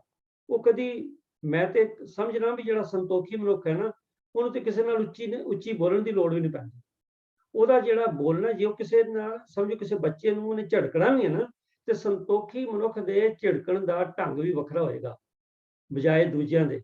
ਸੰਤੋਖੀ ਮਨੁੱਖ ਦੀ ਹਰ ਗੱਲ ਜਿਹੜੀ ਹੈ ਉਹ ਬੜੇ ਸਬਰ 'ਚ ਹੁੰਦੀ ਹੈ, ਬੜੇ ਧੀਰਜ 'ਚ ਹੁੰਦੀ ਹੈ। ਤੁਸੀਂ ਦੇਖੋ, ਸਾਡੇ ਕੋਲ ਆ ਕੇ ਧੀਰਜ ਨਾਲ ਗੱਲ ਕਰੇ, ਸਾਨੂੰ ਬੜਾ ਚੰਗਾ ਲੱਗਦਾ। ਪਰ ਜੇਕਰ ਆ ਕੇ ਸਾਡੇ ਕੋਈ ਸ਼ਾਊਟ ਕਰਨਾ ਸ਼ੁਰੂ ਕਰ ਦੇਵੇ, ਤੇ ਸਾਨੂੰ ਚੰਗਾ ਲੱਗੇਗਾ? ਉਹਦੀ ਚੰਗੀ ਗੱਲ ਸਾਨੂੰ ਕੌੜੀ ਲੱਗੇਗੀ। ਪਰ ਜਿਹੜਾ ਸੰਤੋਖੀ ਮਨੁੱਖ ਹੈ, ਅਗਰ ਕੋਈ ਗੱਲ ਦੁਨੀਆਦਾਰੀ ਦੇ ਤੌਰ ਤੇ ਉਹਨੇ ਗਲਤ ਵੀ ਕਹੀ ਹੈ, ਨਹੀਂ ਵੀ ਪਤਾ ਲੱਗੀ, ਤੇ ਉਹ ਸਾਨੂੰ ਦੁਖੇਗੀ ਨਹੀਂ। ਉਹਦਾ ਕਾਰਨ ਇਹ ਹੈ ਕਿ ਜਿਹੜਾ ਸੰਤੋਖੀ ਮਨੁੱਖ ਹੈ ਨਾ, ਮੈਂ ਬੇਨਤੀ ਕਰਾਂ, ਸੰਤੋਖੀ ਮਨੁੱਖ ਦੇ ਲੱਛਣ, ਜਿਹੜਾ ਸੰਤੋਖੀ ਮਨੁੱਖ ਹੈ ਨਾ, ਉਹਦੇ 'ਚ ਏਡਾ ਧੀਰਜ ਹੁੰਦਾ ਹੈ, ਤੇ ਉਹਦੀ ਜ਼ਬਾਨ 'ਚ ਵੀ ਧੀਰਜ ਹੈ, ਉਹਦੇ ਬੋਲਾਂ 'ਚ ਵੀ ਧੀਰਜ ਹੈ। ਉਹਦੇ ਬੋਲ ਗਲਤ ਵੀ ਕਿਸੇ ਨੂੰ ਮਾੜੇ ਨਹੀਂ ਲੱਗਦੇ, ਪਰ ਤਲਖ ਕਲਾਮੀ ਵਾਲਾ ਜਿਹੜਾ ਮਨੁੱਖ ਹੈ, ਉਹਦੇ ਚੰਗੇ ਬੋਲ ਜਿਹੜੇ ਨੇ, ਮੈਂ ਇੱਕ ਐਗਜ਼ਾਮਪਲ ਦੇਣਾ, ਮੈਨੂੰ ਖਿਮਾ ਕਰਨਾ, ਬਈ ਪ੍ਰਸ਼ਾਦਾ ਪੱਕ ਗਿਆ ਤੇ ਜੇਕਰ ਬੀਬੀ ਆ ਕੇ ਕਹੇ ਅੱਜ ਖਾ ਲੈ ਰੋਟੀ, ਹੁਣ ਰੋਟੀ ਤੇ ਜਿਹਦੀ ਮਰਜ਼ੀ ਸਵਾਦੀ ਜਿੰਨੀ ਵਧੀਆ, ਜਿਸ ਨਾਲ ਕਹਿੰਦਾ ਖਾ ਲੈ ਰੋਟੀ, ਓਹੋ ਹੁਣ ਮਨ ਖਾਣ ਨੂੰ ਕੀਤਾ ਹੀ। ਪਰ ਦੂਜੇ ਪਾਸੇ ਜੇਕਰ ਮਤਲਬ ਮਿੱਸਾ ਪ੍ਰਸ਼ਾਦਾ ਜਿਹਨੂੰ ਕਹਿੰਦੇ ਆਪਾਂ, ਸੁੱਕਾ ਪ੍ਰਸ਼ਾਦਾ ਹੀ ਹੋਵੇ, ਤੇ ਉਹ ਆ ਕੇ ਆਰਾਮ ਨਾਲ ਲਓ ਜੀ, ਲੰਗਰ ਛਕੋ ਜੀ, ਤੇ ਦੇਖੋ ਮਨ ਖੁਸ਼ ਹੋ ਜਾਂਦਾ। ਛਕਣਾ ਤੇ ਅਸੀਂ ਬਾਅਦ 'ਚ ਹੈ, ਮਨ ਖੁਸ਼ ਹੋ ਜਾਂਦਾ। ਇਹ ਸੰਤੋਖੀ ਮਨੁੱਖ ਦਾ ਹਰੇਕ ਵਚਨ ਜਿਹੜਾ ਨਾ, ਉਹ ਤੁਹਾਡੇ ਮਨ ਵਿੱਚ ਠੰਡ ਪਾਉਂਦਾ। ਇਹ ਸੰਤੋਖੀ ਮਨੁੱਖ ਦੇ ਲੱਛਣ ਹੈ। ਦੂਜੀ ਗੱਲ ਇਹ ਹੈ ਕਿ ਜਿਹੜਾ ਸੰਤੋਖੀ ਮਨੁੱਖ ਹੈ ਨਾ, ਉਹਦੇ ਬਾਰੇ ਬਾਣੀ 'ਚ ਆਇਆ, ਸੱਚ ਵਪਾਰ ਕਰੋ ਵਪਾਰੀ, ਦਰਗਾਹ ਨਿਭੈ ਖੇਪ ਤੁਮਾ। ਉਹ ਸੱਚ ਦਾ ਵਪਾਰ ਕਰੋ ਸੰਤੋਖੀ ਮਨੁੱਖ, ਕਿਉਂਕਿ ਉਹਨੂੰ ਸਬਰ ਹੈ, ਉਹਨੂੰ ਪਤਾ ਜੋ ਮੇਰਾ ਪ੍ਰਲਬਤ ਹੈ ਵਾਹਿਗੁਰੂ ਜੀ ਨੇ ਮੈਨੂੰ ਦੇਣੀ ਹੈ। ਸੰਤੋਖੀ ਮਨੁੱਖ ਅਨਡਿਊ ਪ੍ਰੋਫਿਟ ਨਹੀਂ ਲੈਂਦਾ, ਕਿਸੇ ਨੂੰ ਮੁੰਨਣਾ ਛਿਲਣਾ ਨਹੀਂ ਜਾਣਦਾ। ਉਹ ਆਪਣਾ ਵਪਾਰ ਜਿਹੜਾ ਹੈ, ਵਪਾਰ ਨੂੰ ਵੀ ਬੜੇ ਐਸੇ ਤਰੀਕੇ ਨਾਲ ਕਰਦਾ ਕਿ ਉਹਦੇ 'ਚ ਉਹ ਸੱਚ ਪ੍ਰਗਟ ਹੁੰਦਾ, ਕਿਉਂਕਿ ਉਹਨੇ ਕਿਸੇ ਨਾਲ ਝੂਠ ਨਹੀਂ ਬੋਲਣਾ। ਨਹੀਂ ਤੇ ਆਮ ਤੌਰ ਤੇ ਕਿਵੇਂ ਹੁੰਦਾ ਵੀ 10 ਰੁਪਏ ਦੀ ਚੀਜ਼ ਦੇਣੀ ਹੈ, ਉਹ ਕਿਸੇ ਨੇ ਕਿਹਾ ਗਾਹਕ ਨੇ, ਜਿਵੇਂ ਸਾਡੇ ਏਸ਼ੀਆ ਕਮਿਊਨਿਟੀ 'ਚ ਕਾਫੀ ਇਹ ਗੱਲ ਜਿਹੜੀ ਹੈਗੀ ਹੈ ਕਿ ਸਾਡੀ ਆਦਤ ਹੁੰਦੀ ਜਿੰਨਾ ਮਰਜ਼ੀ ਪ੍ਰਾਈਸ ਉਸ ਕਹਿੰਦਾ ਕੁਛ ਘੱਟ ਕਰ ਦਿਓ, ਤੇ ਉਹਨੂੰ ਕਿਹਾ ਜੀ ਕੁਛ ਘੱਟ ਕਰ ਦਿਓ, ਕਹਿੰਦਾ ਨਹੀਂ 10 ਦੀ, ਮੇਰੀ ਆਪਣੀ 8 ਦੀ ਖਰੀਦ ਹੈ, ਤੇ ਮੁੜ ਕੇ ਬਾਰਗੇਨਿੰਗ 'ਚ 6 ਦੀ ਦੇ ਦਿੰਦਾ। ਤੇ ਕਬੀਰ ਐਸਾ ਕੋਈ ਨਾ ਜਨਮਿਆ ਆਪਣੇ ਘਰ ਲਾਵੇ ਆਗ। ਉਹ ਕੀ ਹੈ ਕਿ ਉਹਦੇ 'ਚ ਝੂਠ ਹੈ। ਪਰ ਜਿਹੜਾ ਸੱਚ ਦਾ ਜਿਹੜਾ ਸੰਤੋਖੀ ਮਨੁੱਖ ਹੈ ਨਾ, ਉਹਨੇ ਤਾਂ ਕਹਿਣਾ ਜੀ ਇਹ ਮੇਰਾ ਫਿਕਸ ਪ੍ਰਾਈਸ ਹੈ, ਕੋਈ ਲਵੇ ਕੋਈ ਨਾ ਲਵੇ, ਚਲੋ ਜਾਓ। ਔਰ ਬਹੁਤ ਸਾਰੇ ਦੇਖੋ ਜਿਹੜੇ ਡਿਵੈਲਪ ਕੰਟਰੀਜ਼ ਨੇ, ਉੱਥੇ ਬਾਰਗੇਨਿੰਗ ਵਾਲਾ ਕੋਈ ਐਸਾ ਨਹੀਂ ਹੈ। ਹਾਂ ਠੀਕ ਹੈ, ਅਸੀਂ ਲੋਕ ਜਿੱਥੇ ਜਿੱਥੇ ਪਹੁੰਚ ਰਹੇ ਹਾਂ ਉੱਥੇ ਅਸੀਂ ਆਪਣਾ ਇਹ ਇਨਫੈਕਸ਼ਨ ਨਾਲ ਲੈ ਕੇ ਆ ਰਹੇ ਹਾਂ, ਫਰਕ ਪੈ ਰਿਹਾ। ਪਰ ਅਦਰਵਾਈਜ਼ ਜਿਹੜੇ ਡਿਵੈਲਪ ਕੰਟਰੀ ਨੇ, ਉਹ ਜੋ ਤੁਹਾਡੀ ਪ੍ਰਾਈਸ ਟੈਗ ਹੈ ਤੁਸੀਂ ਦੇਖੋ, ਤੁਹਾਨੂੰ ਵਾਰਾ ਆਉਂਦਾ ਲਓ, ਨਹੀਂ ਤਾਂ ਨਾ ਲਓ। ਤਾਂ ਇਸ ਕਰਕੇ ਇਹ ਸੰਤੋਖੀ ਮਨੁੱਖ ਜਿਹੜਾ ਹੈ, ਉਹਦਾ ਜਿਹੜਾ ਧੰਦਾ ਵੀ ਹੈ ਉਹ ਸੰਤੋਖ ਨਾਲ ਕਰਦਾ ਹੈ, ਭਟਕਣਾ ਨਹੀਂ ਕਰਦਾ ਕਿ ਆਏ ਇਹ ਗਾਹਕ ਆਇਆ ਮੈਂ ਇਹਨੂੰ ਤੇ ਛਿੱਲ ਲਵਾਂ, ਅਗਲੇ ਦੀ ਦੇਖੀ ਜਾਏ। ਉਹ ਸੋਨੇ ਦਾ ਅੰਡਾ ਖਾਂਦਾ, ਮੁਰਗੀ ਨਹੀਂ ਮਾਰਦਾ। ਅਗਲੀ ਗੱਲ ਜਿਹੜੀ ਆਪਾਂ ਸਲਾਈਡ ਤੇ ਦੇਖ ਰਹੇ ਹਾਂ, ਕਿਰਤ ਵਿਰਤ ਕਰ ਧਰਮ ਦੀ ਲੈ ਪ੍ਰਸਾਦ ਆਣ ਵਰਤਨ ਦਾ। ਮਨੁੱਖੀ ਜਿਹੜਾ ਇਹ ਸੰਤੋਖੀ ਮਨੁੱਖ ਹੈ, ਉਹਦੇ ਲੱਛਣ ਬੜੇ ਸੁੰਦਰ ਇਹਨਾਂ ਦੋ ਤੁਕਾਂ 'ਚ ਨੇ। ਮੈਂ ਦੁਬਾਰਾ ਪੜ੍ਹ ਰਿਹਾ, ਕਿਰਤ ਵਿਰਤ ਕਰ ਧਰਮ ਦੀ ਲੈ ਪ੍ਰਸਾਦ ਆਣ ਵਰਤਨ ਦਾ, ਗੁਰਸਿੱਖਾਂ ਨੂੰ ਦੇ ਕਰ ਪਿੱਛੋਂ ਬਚਿਆ ਆਪ ਖਵੰਦਾ। ਇਹ ਸੰਤੋਖ ਦੀ ਗੱਲ ਦੇਖਣਾ, ਪਿੱਛੋਂ ਬਚਿਆ ਆਪ ਖਵੰਦਾ। ਮੈਨੂੰ ਇੱਕ ਪੁਰਾਤਨ ਇਤਿਹਾਸਕ ਕਹਾਣੀ ਯਾਦ ਆਈ ਹੈ ਕਿ ਜਿਸ ਵੇਲੇ ਸਿੰਘਾਂ ਦੇ ਸਿਰਾਂ ਦਾ ਸ਼ਿਕਾਰ ਹੁੰਦਾ ਸੀ, ਸਿੰਘਾਂ ਦਾ ਸਿਰਾਂ ਦਾ ਮੁੱਲ ਹੁੰਦਾ ਸੀ ਔਰ ਸਿੰਘਾਂ ਦਾ ਸ਼ਿਕਾਰ ਹੁੰਦਾ ਸੀ, ਤੇ ਉਹਨਾਂ ਨੇ ਮਤਲਬ ਉਰੇ ਪਰੇ ਕਿਤੇ ਬਚ ਬਚਾ ਕੇ ਰਹਿਣ। ਲੰਗਰ ਪਾਣੀ ਤੇ ਉਹਦੇ ਕੋਲ ਬਹੁਤਾ ਪ੍ਰਬੰਧ ਨਹੀਂ ਸੀ। ਹਾਂ ਕਦੀ ਕੋਈ ਮਤਲਬ ਵੀ ਪ੍ਰਸ਼ਾਦਾ ਕੋਈ ਪਹੁੰਚਾ ਜਾਵੇ ਤਾਂ ਉਹਨਾਂ ਨੇ ਛਕ ਲੈਣਾ, ਨਹੀਂ ਤੇ ਬੜੇ ਸਬਰ ਸੰਤੋਖੀ ਸਨ, ਬਈ ਭੁੱਖੇ ਹੀ ਲੜਦੇ ਰਹਿਣ। ਆਪਾਂ ਹੁਣ 15 ਵਾਲਾ ਸ਼ਹੀਦੀ 15 ਵਾਲਾ ਅਸੀਂ ਉਹਦਾ ਇਤਿਹਾਸ ਪੜ੍ਹਿਆ ਵੀ ਦਸੰਬਰ ਦੇ ਅਖੀਰਲੇ ਦਿਨਾਂ 'ਚ, ਤੇ ਉਹਦੇ 'ਚ ਕੀ ਸੀਗਾ ਵੀ ਗੁਰੂ ਸਾਹਿਬ ਜੀ ਨਾਲ ਜਿਹੜੇ ਚਮਕੌਰ ਸਾਹਿਬ ਪਹੁੰਚੇ ਸਨ, ਉਹ ਪਤਾ ਨਹੀਂ ਕਿੰਨੇ ਦਿਨਾਂ ਦੇ ਭੁੱਖਣ ਪਾਣੇ ਔਰ ਸਰਦੀ ਔਰ ਨਾਲ ਜ਼ਖਮਾਂ ਨਾਲ ਸਰੀਰ ਛਿੱਲੇ, ਪਰ ਫਿਰ ਵੀ ਸੰਤੋਖ ਬੜਾ, ਫਿਰ ਵੀ ਕਹਿੰਦੇ ਨਹੀਂ ਨਾਨਕ ਨਾਮ ਚੜ੍ਹਦੀ ਕਲਾਈ। ਤਾਂ ਮੈਂ ਬੇਨਤੀ ਕਰ ਰਿਹਾ ਸਾਂ ਕਿ ਉਸ ਕਹਾਣੀ 'ਚ ਇਸ ਤਰ੍ਹਾਂ ਆਉਂਦਾ ਹੈ ਕਿ 2 ਪ੍ਰਸ਼ਾਦੇ ਕੋਈ ਲੈ ਕੇ ਸੰਗ ਉੱਥੇ ਪਹੁੰਚਾ ਗਿਆ ਉਹਨਾਂ ਨੂੰ, ਉਹ ਪਿਓ ਪੁੱਤਰ ਸਨ ਦੋਨੋਂ। ਹੁਣ ਜੇ 2 ਪ੍ਰਸ਼ਾਦੇ ਆ ਗਏ ਤੇ ਪਿਤਾ ਨੇ ਪੁੱਤਰ ਨੂੰ ਕਿਹਾ ਬੇਟਾ ਪ੍ਰਸ਼ਾਦਾ ਛਕ ਲਓ, ਤੇ ਬੇਟਾ ਕਹਿੰਦਾ ਨਹੀਂ ਜੀ ਬਾਪੂ, ਵੀ ਮੈਂ ਤੇ ਅਜੇ ਜਵਾਨ ਤੇ 2-3 ਦਿਨ ਦਾ ਭੁੱਖਿਆ, ਤੇ ਕੋਈ ਗੱਲ ਨਹੀਂ, ਮੈਂ ਤੇ ਅਜੇ ਹੋਰ ਵੀ ਕਈ ਦਿਨ ਕੱਟ ਸਕਦਾ, ਤੁਸੀਂ ਬਜ਼ੁਰਗ ਹੋ ਤੁਸੀਂ ਛਕ ਲਓ। ਤੇ ਉਹਨੇ ਬਾਪੂ ਨੂੰ ਵਾਪਸ ਦੇ ਦਿੱਤੇ। ਬਾਪੂ ਕਹਿੰਦਾ ਨਹੀਂ ਪੁੱਤਰ ਤੂੰ ਛਕ, ਮੇਰਾ ਕੀ ਹੈ, ਮੈਂ ਤੇ ਬਜ਼ੁਰਗ ਹਾਂ, ਮੈਂ ਤੇ ਬਹੁਤਾ ਕਰ ਨਹੀਂ ਸਕਦਾ, ਤੂੰ ਜਵਾਨ ਹੈ, ਤੂੰ ਅਜੇ ਕੌਮ ਨੂੰ ਸੰਭਾਲਣਾ ਹੈ ਤੇ ਤੇਰੀ ਜ਼ਿਆਦਾ ਜ਼ਰੂਰਤ ਹੈ। ਕਹਿਣ ਦਾ ਮਤਲਬ ਹੈ ਵੀ ਉਹਨੂੰ ਕਹਿ ਰਿਹਾ ਇੰਨੇ ਨੂੰ ਕਹਿੰਦਾ ਕੋਈ ਹੋਰ ਸੱਜਣ ਉੱਥੋਂ ਲੰਘਿਆ, ਉਹ ਕਹਿੰਦਾ ਮੈਂ ਬੜੇ ਦਿਨਾਂ ਦਾ ਭੁੱਖਾ, ਕਹਿੰਦੇ ਚੱਲ ਪ੍ਰਸ਼ਾਦਾ ਤੂੰ ਛਕ। ਇਹ ਹੈ ਸਬਰ। ਔਰ ਇਹ ਵੀ ਸਾਨੂੰ ਇਤਿਹਾਸ ਮਿਲਦਾ ਹੈ ਕਿ ਜਿਸ ਵੇਲੇ ਸਿੰਘਾਂ ਨੂੰ ਕਦੀ ਕਦਾਈ 2, 4, 6, 10 ਦਿਨ ਬਾਅਦ ਲੰਗਰ ਮਿਲਦਾ ਸੀ ਨਾ, ਜਾਂ ਬਣਦਾ ਸੀਗਾ, ਤੇ ਉਸ ਵੇਲੇ ਲੰਗਰ ਪਕਾਉਣ ਤੋਂ ਬਾਅਦ ਵਰਤਾਉਣ ਤੋਂ ਪਹਿਲਾਂ ਇਹ ਹੋਕਾ ਦਿੱਤਾ ਜਾਂਦਾ ਸੀ ਵੀ ਗੁਰੂ ਕਾ ਲੰਗਰ ਤਿਆਰ ਹੈ, ਜਿਹਨੇ ਛਕਣਾ ਆ ਕੇ ਛਕ ਲਓ। ਤੇ ਕਹਿੰਦੇ ਨੇ ਉਸ ਵੇਲੇ ਜਿਹੜਾ ਕੁਝ ਛਕਣ ਹੁੰਦਾ ਸੀ ਉਹਨਾਂ ਨੂੰ ਪਹਿਲੇ ਛਕਾ ਕੇ ਬਾਅਦ ਵਿੱਚ ਛਕਦੇ ਸਨ। ਔਰ ਭਾਈ ਗੁਰਦਾਸ ਜੀ ਨੇ ਤਦੇ ਲਿਖਿਆ ਕਿ ਕਿਰਤ ਵਿਰਤ ਕਰ ਧਰਮ ਦੀ, ਲੈ ਪ੍ਰਸਾਦ ਆਣ ਵਰਤੰਦਾ, ਗੁਰਸਿੱਖਾਂ ਨੂੰ ਦੇ ਕਰ ਪਿੱਛੋਂ ਬਚਿਆ ਆਪ ਖਵੰਦਾ। ਇਹ ਸੰਤੋਖੀ ਮਨੁੱਖ ਦੀ ਨਿਸ਼ਾਨੀ ਹੈ ਸਾਧ ਸੰਗਤ ਜੀ। ਵਰਨਾ ਦੂਸਰੇ ਜਿਹੜੇ ਨੇ ਉਹ ਤੇ ਕਹਿੰਦੇ ਨੇ ਮੈਂ ਖਾ ਜਾਵਾਂ, ਦੂਜਾ ਘਰ ਦੇ ਜੀਅ ਨਾਲੋਂ ਛੁਪਾ ਕੇ ਖਾ ਜਾਂਦਾ। ਕਿਸੇ ਲੋੜਵੰਦ ਨੂੰ ਕੀ ਦੇਣਾ, ਉਹਦੀ ਆਪਣੀ ਲੋੜ ਹੀ ਨਹੀਂ ਪੂਰੀ ਹੋ ਰਹੀ ਵਿਚਾਰੇ ਦੀ, ਉਹਦਾ ਢਿੱਡ ਏਡਾ ਵੱਡਾ ਹੈ, ਉਹਦੀ ਤ੍ਰਿਸ਼ਨਾ ਏਡੀ ਡੂੰਘੀ ਹੈ, ਉਹ ਤੇ ਖਾਈ ਭਰਦੀ ਨਹੀਂ, ਇਸ ਕਰਕੇ ਕਿਸੇ ਨੂੰ ਕੀ ਦੇਗਾ। ਸੰਤੋਖੀ ਮਨੁੱਖ ਜਿਹੜਾ ਉਹਦੀ ਤ੍ਰਿਸ਼ਨਾ ਦੀ ਖਾਈ ਨਹੀਂ ਹੈ, ਉਹਦਾ ਢਿੱਡ ਵੱਡਾ ਨਹੀਂ ਹੈ, ਇਸ ਕਰਕੇ ਉਹ ਤੇ ਹਰ ਵੇਲੇ ਰੱਜਿਆ। ਕਦੇ ਨਾਲ ਰੱਜਿਆ, ਉਹ ਬਿਨਾਂ ਸੰਤੋਖ ਨਹੀਂ ਭੂ ਰਾਜਾ, ਸੁਪਨ ਮਨੋਰ ਬਿਰਥੇ ਸਭ ਕਾਜ। ਮਹਾਰਾਜ ਨੇ ਬਾਣੀ ਚ ਆਖਿਆ, ਜੇ ਕਿਤੇ ਮਨੁੱਖ ਨੇ ਰੱਜਣਾ ਹੈ ਤੇ ਸੰਤੋਖ ਨਾਲ ਰੱਜਣਾ। ਅੱਜ ਤੱਕ ਪੈਸੇ ਨਾਲ ਕੋਈ ਨਹੀਂ ਰੱਜਿਆ। ਜੇ ਪੈਸੇ ਨਾਲ ਰੱਜਿਆ ਹੁੰਦਾ ਨਾ ਜੀ, ਜਿਹੜਾ ਅਰਬਪਤੀ, ਉਹ ਕਹਿੰਦੇ ਹੁਣ ਸਾਨੂੰ ਲੋੜ ਨਹੀਂ ਪੈਸੇ ਦੀ, ਉਹ ਕਹਿੰਦੇ ਨਹੀਂ ਸਾਨੂੰ ਤੇ ਲੋੜ ਹੀ ਬੜੀ ਹੈ। ਜੇਕਰ ਖਾਣ ਨਾਲ ਰੱਜਣਾ ਹੁੰਦਾ ਸਾਧ ਸੰਗਤ ਜੀ, ਤੇ ਬੜੇ ਬੜੇ ਲੋਕ ਜਿਹੜੇ ਨੇ, ਉਹ ਜਿਨ੍ਹਾਂ ਦੇ ਆਪਣੇ ਹੋਟਲ ਰੈਸਟੋਰੈਂਟ ਢਾਬੇ ਨੇ, ਉਹ ਜਿੰਨਾ ਮਰਜ਼ੀ ਖਾਈ ਜਾਣ, ਔਰ ਖਾਂਦੇ ਨੇ, ਖਾ ਕੇ ਰੱਜਦੇ ਨਹੀਂ। ਜੇਕਰ ਮਨੁੱਖ ਕੋਈ ਪਹਿਨ ਕੇ ਰੱਜਣਾ ਚਾਹੇ ਤੇ ਕਦੀ ਵੀ ਨਹੀਂ। ਗੱਲ ਮੁਕਾਈਏ, ਆਖਿਆ ਕਿ ਅੱਖੀਂ ਦੇਖਣਾ ਰੱਜੀਆਂ ਬੋ ਰੰਗ ਤਮਾਸ਼ੇ, ਅਖੀਰ ਤੇ ਜਾ ਕੇ ਰੱਜ ਨਾ ਕੋਈ ਜੀਵਿਆ ਕੂੜੇ। ਇਹ ਸਾਰੇ ਕੂੜੇ ਪ੍ਰਵਾਸੇ। ਸੰਤੋਖੀ ਮਨੁੱਖ ਕੂੜ ਤੇ ਨਹੀਂ, ਉਹਦੀ ਨੀਂਹ ਸੱਚ ਤੇ ਹੈ, ਉਹਦੇ ਅੰਦਰ ਸੱਚ ਹੈ, ਇਸ ਕਰਕੇ ਉਹ ਤਾਂ ਹਰ ਵੇਲੇ ਰੱਜਿਆ, ਉਹਨੂੰ ਤਾਂ ਕਦੀ ਭੁੱਖ ਹੈ ਹੀ ਨਹੀਂ ਹੈ। ਤੋ ਸੰਤੋਖੀ ਦਾ ਅਗਲਾ ਲੱਛਣ ਇਹ ਹੈ ਸਾਧ ਸੰਗਤ ਜੀ, ਸੰਤੋਖੀ ਮਨੁੱਖ ਇਸ ਵੇਲੇ ਸੇਵਾ ਵੀ ਕਰਦਾ ਨਾ, ਉਹਦੀ ਤੇ ਆਮ ਮਨੁੱਖ ਦੀ ਸੇਵਾ 'ਚ ਬੜਾ ਫਰਕ ਹੈ। ਭਾਵੇਂ ਗੁਰਦੁਆਰਾ ਸਾਹਿਬ ਦੀ ਸੇਵਾ ਕਿਉਂ ਨਾ ਕਰਦਾ ਹੋ, ਜੇ ਸੰਤੋਖੀ ਮਨੁੱਖ ਸੇਵਾ ਕਰੇਗਾ ਜਾਂ ਆਮ ਮਨੁੱਖ ਸੇਵਾ ਕਰੇਗਾ, ਉਹਦੇ 'ਚ ਫਰਕ ਹੈ। ਤੁਸੀਂ ਆਖੋਗੇ ਫਰਕ ਕੀ ਹੈ? ਲਓ ਦੇਖ ਲਓ, ਤੁਹਾਡੇ ਸਾਹਮਣੇ ਹੀ ਹੋਣਾ ਹੈ। ਵੀ ਸਮਝੋ ਮੁਹੱਲੇ ਦਾ ਗੁਰਦੁਆਰਾ ਸਾਹਿਬ ਹੈ, ਉੱਥੇ ਇੱਕ ਮਨੁੱਖ ਆਇਆ, ਉਹਨੇ ਸੇਵਾ ਕੀਤੀ। ਕਿਤੇ ਮੇਰੇ ਵਰਗੇ ਨੇ ਮਹੀਨਾ 2 4 6 ਸਾਲ ਸੇਵਾ ਕੀਤੀ, ਜੋੜਿਆਂ ਦੀ ਸੇਵਾ ਕੀਤੀ, ਲੰਗਰ ਦੀ ਸੇਵਾ ਕੀਤੀ। ਉਸ ਤੋਂ ਬਾਅਦ ਕਹਿੰਦੇ ਜੀ ਹੁਣ ਮੈਨੂੰ ਤੇ ਕੋਈ ਅਹੁਦਾ ਚਾਹੀਦਾ। ਉਹਦੇ 'ਚ ਭੁੱਖ ਆ ਗਈ ਨਾ, ਅਹੁਦਾ ਚਾਹੀਦਾ, ਮੈਨੂੰ ਅਹੁਦਾ ਚਾਹੀਦਾ, ਮੇਰਾ ਨਾਂ ਚਾਹੀਦਾ।